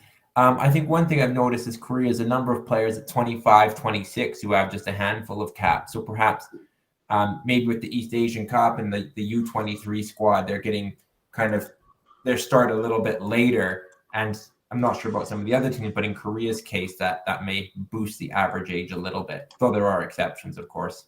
Yeah, well, I can detail it a little bit more out of the what did I say? 40 definite, likely, or possible. 13 of them are 30 years old or older, and then none of them are below 23. Well, that's a bit surprising. We did see a couple of players who were below 20, but they didn't make it to the possible level or above. Anyway, with age comes experience, and the average number of caps for Korea is 27.9, and the average among all the teams there is 29.4. So actually, despite the older players, despite the older than average players, they have fewer caps than average. What do you make of that? Well, it might be the point I made earlier that some of these players are just taking a little bit longer to get their first start, or making their first appearance at a little bit of an older age than perhaps they are at some other teams. Yeah, good point. That bore out in the stats. Total goals, 123 among the players they have. We said there are 31 players, but we will kind of clarify this with a stat. Total goals per player won't mean much in itself, 11.6%, but the average is 13.6%, and Korea is one of the lowest there, along with Japan and Australia, a very low scoring team. And that kind of supports the problem scoring thesis that we've been developing here. Yeah. Okay, well, let's look at some of the players and issues to watch, and maybe if you want to introduce them, and I'll comment on them if necessary. Sure. So in defense, we're looking at either Hong Chul or Kim Jin-soo for left defense. Yeah, that position was not well decided, but again, we may be talking about a rotation here, which I think we're seeing more in the cup. It could be that they're rotating, but I think we nominated Kim Jin-soo as a bit more likely. Yeah, and then at right back, we talked about this earlier, but the position seems a bit unsettled. Yeah, no lack of candidates there, but we haven't seen one player kind of consistently starting in that position. Yeah, let's move on to the midfield. So one is the loss of Gi Sung-young, who's one of their kind of higher profile players recently. Yeah, they have lost a few players since 2019 and 18, and we'll review those. But do you consider that a big loss, Connor? I think it was in a sense. I mean, I would say he's one of their kind of more high profile and more kind of important players over the last little while. But like you said, it doesn't seem to have hurt them that much. And he retired a few years ago, so they seem to have kind of moved on and have found other players to fill in his position. Yeah, I think so too. I think the players replacing him are covering it quite well. We did see a lot of. Oh, sorry. Yeah, I'll just introduce the next issue. All right. Which is kind of what the rotation of attacking midfielders means. Yeah, we've seen that Son Heung-min and Hwang Hee-chan and the other player whose name eludes me at the moment, a lot of rotation, switching positions. So I wonder if that's kind of a tactical variation, maybe matching those players up to the team they're playing, or whether they're still searching for a formula that's going to lead to goals. Yeah, and kind of related, the right attacking midfielder position seems unsettled at the moment. Yeah, I mean, generally it seems like Son Heung-min on the left, and even though they do move around, we've seen a couple of players in the right attacking midfielder position, so that one seems a bit more undecided. It's probably Hwang Hee-chan, but they have tried a number of players out in that position. All right, let's move on to the attack.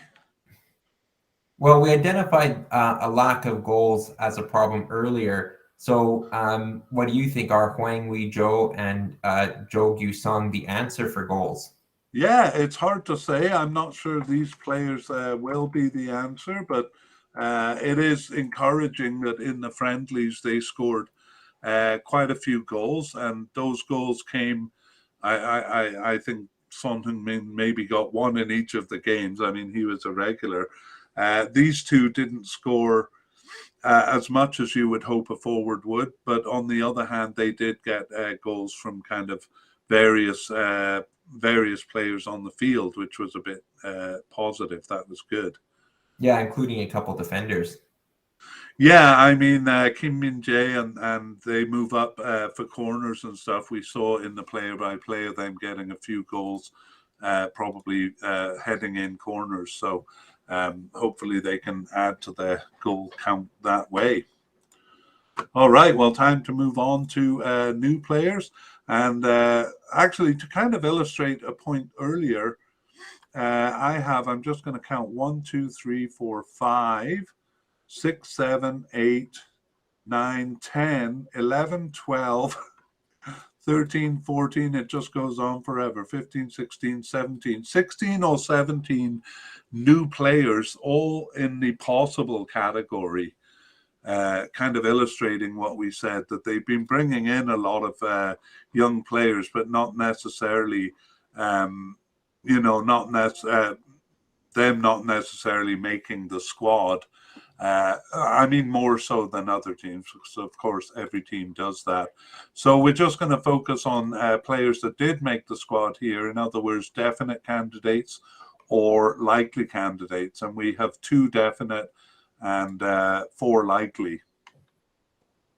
So in the attacking midfield, we have Kwon Chang-hoon, usually plays on the right there. And he's not young, actually. He's 28 years old, but hasn't played in a tournament. So we considered him a new player. Is that fair, Connor? Yeah, that's right. All right. Also a definite candidate, the central midfielder, but slightly more attacking, than the defensive midfielders is Baek Seung-ho. So he is 25 years old. Again, his first tournament. He's the one who was with the Barcelona Youth Club. Yeah, that's right. Okay, and we have goalkeeper Song Bum-gun. He looks, I think, to be the backup keeper anyway. He's 25 years old, but again, it's his first tournament.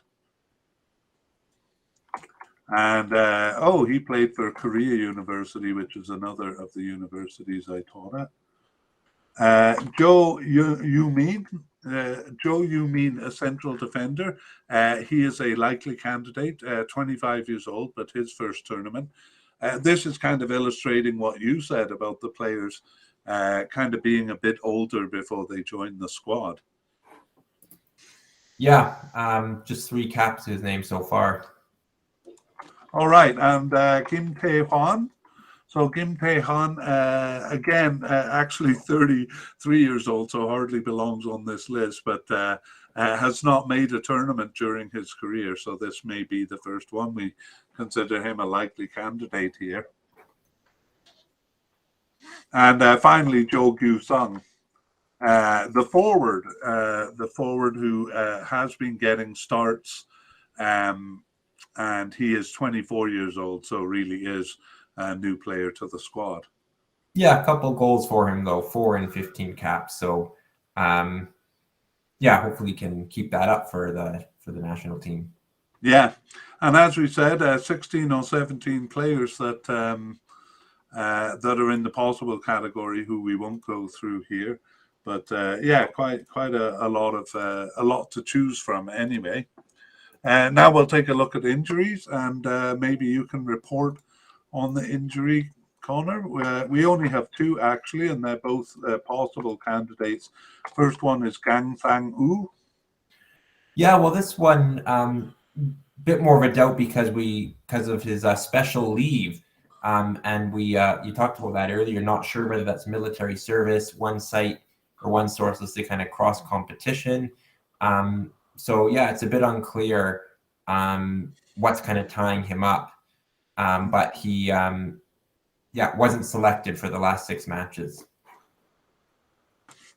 Yeah, we'll try to update that in the update podcast. The only other concern is Lee Dong-jun. What's wrong with him? Yeah, it's listed that he has a knee injury. So he remained on the injury list basically up until September. So we're not sure whether he'll be able to recover from that.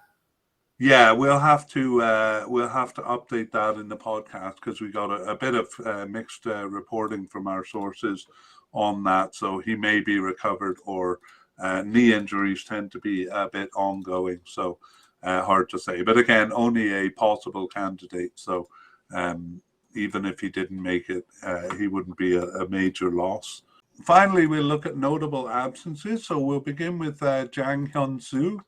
That's kind of an interesting story, and we told the story during the player by player. I just didn't put a name to it, but he's the player who admitted to falsifying some of the details regarding his military service. So he was banned from the team in 2018 after playing in the 2018 World Cup. So he was a starter in that tournament, a central defender. So, but he was off the team by the time the 2019 Asian Cup came around. Okay, next we have Gi Sung-yong. He's actually been off the team for quite a while, but will be a familiar name to those who follow the Premier League. And actually in the same category, Lee Chung-yong, the left midfielder. We have Ji Dong-won, also been off the team for quite a while. Gu Jia-chul is a bit of a loss, though. He was active up until the 2019 Asian Cup. And sorry, I'm supposed to be putting these names on the list. So there is Gi Sung-yong, Lee Chung-yong, Ji Dong-won, and Gu Jia-chul. And finally, the player who, may still be a potential candidate, but Kim Shin-wook. um, uh, who was a starter in the 2018 World Cup. So those players absent from the team, but of course they've been replaced by younger players. And now we have the predicted starters. So do you want to start us off there, Connor? Sure. Well, with the manager, it's been Paulo Bento for a few years, and he'll stay in charge. Yeah, he'll be. We'll call him a starter.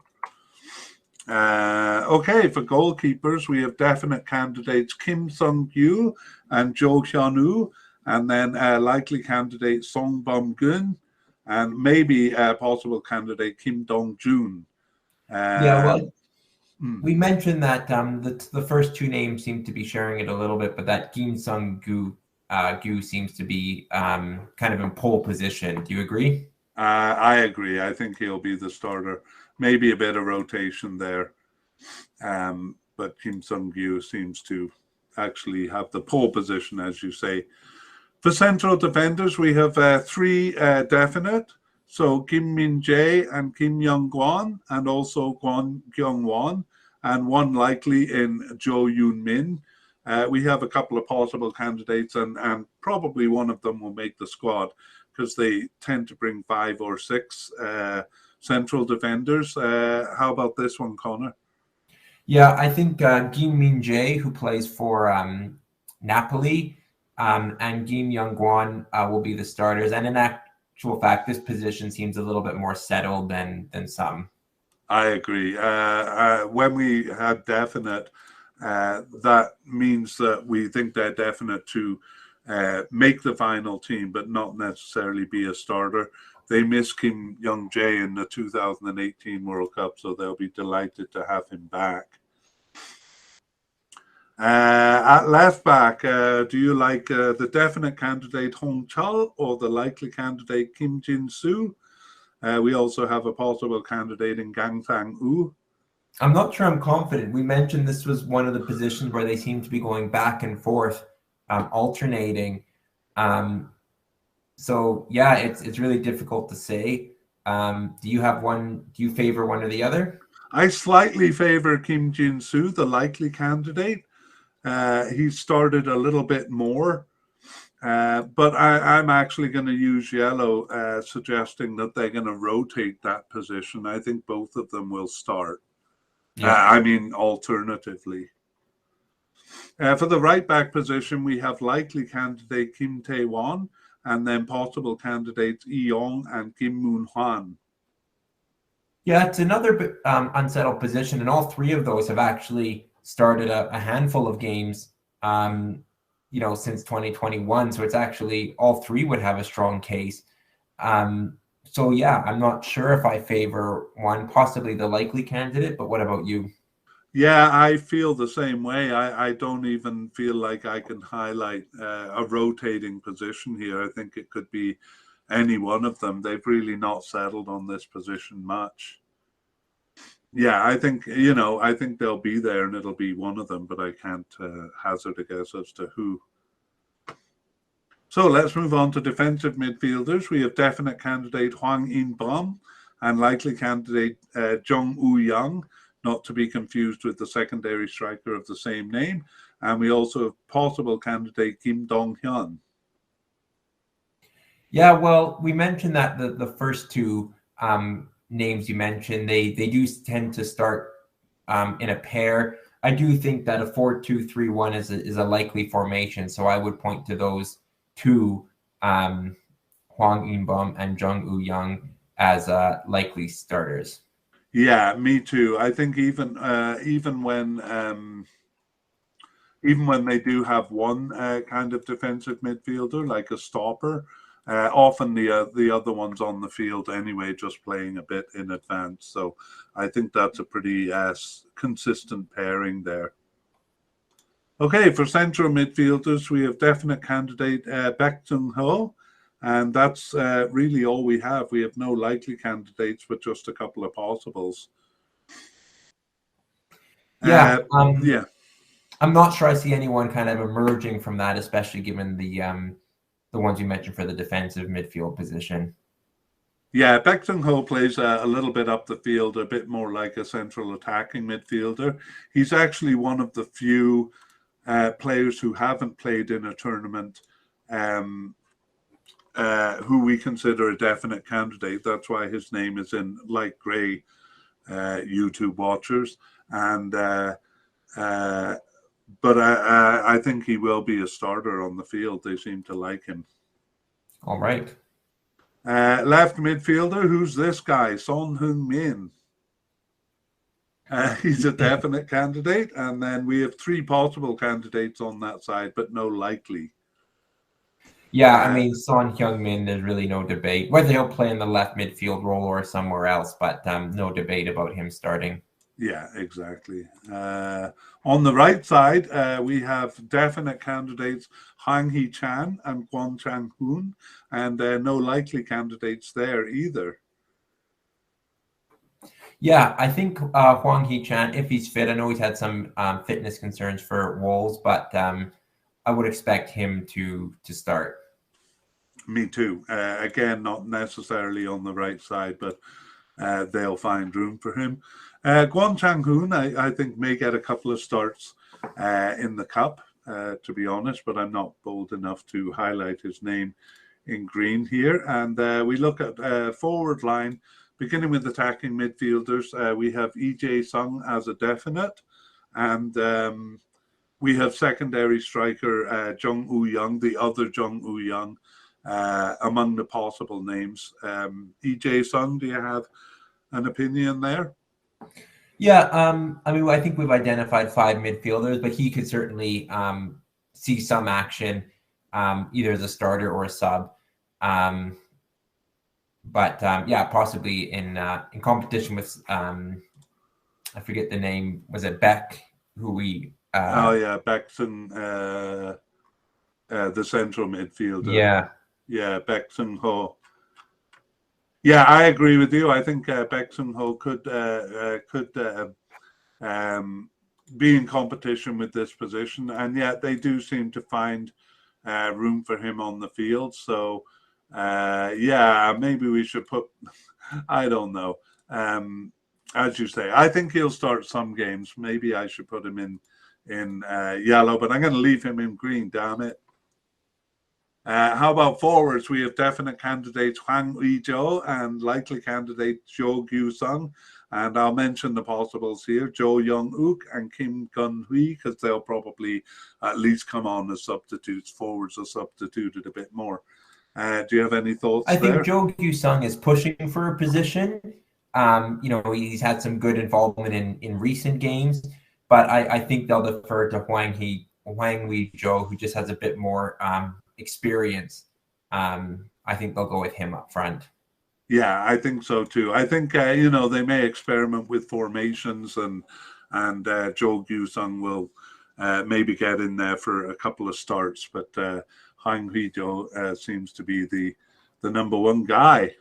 All right, well, those are our predictions. We'll have to see just how wrong we are when we get to the cup, but we may get a sniff of the errors of our ways when we do the update podcast. So that brings us to the end of this podcast, or this mediacast, we're calling it.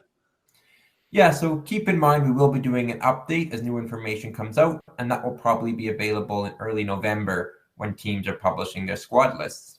Right, so keep an eye on us at Soccerphiles Canada. That is Soccerphiles with the PH in the middle and an S at the end. And our website, soccerphiles.captivate.fm. We're also on YouTube, and check the show notes, which are improving, for links to our websites and previous podcast series. Thanks for listening. Thanks for joining me, Connor. My pleasure. We'll see you next time. You bet. Bye-bye.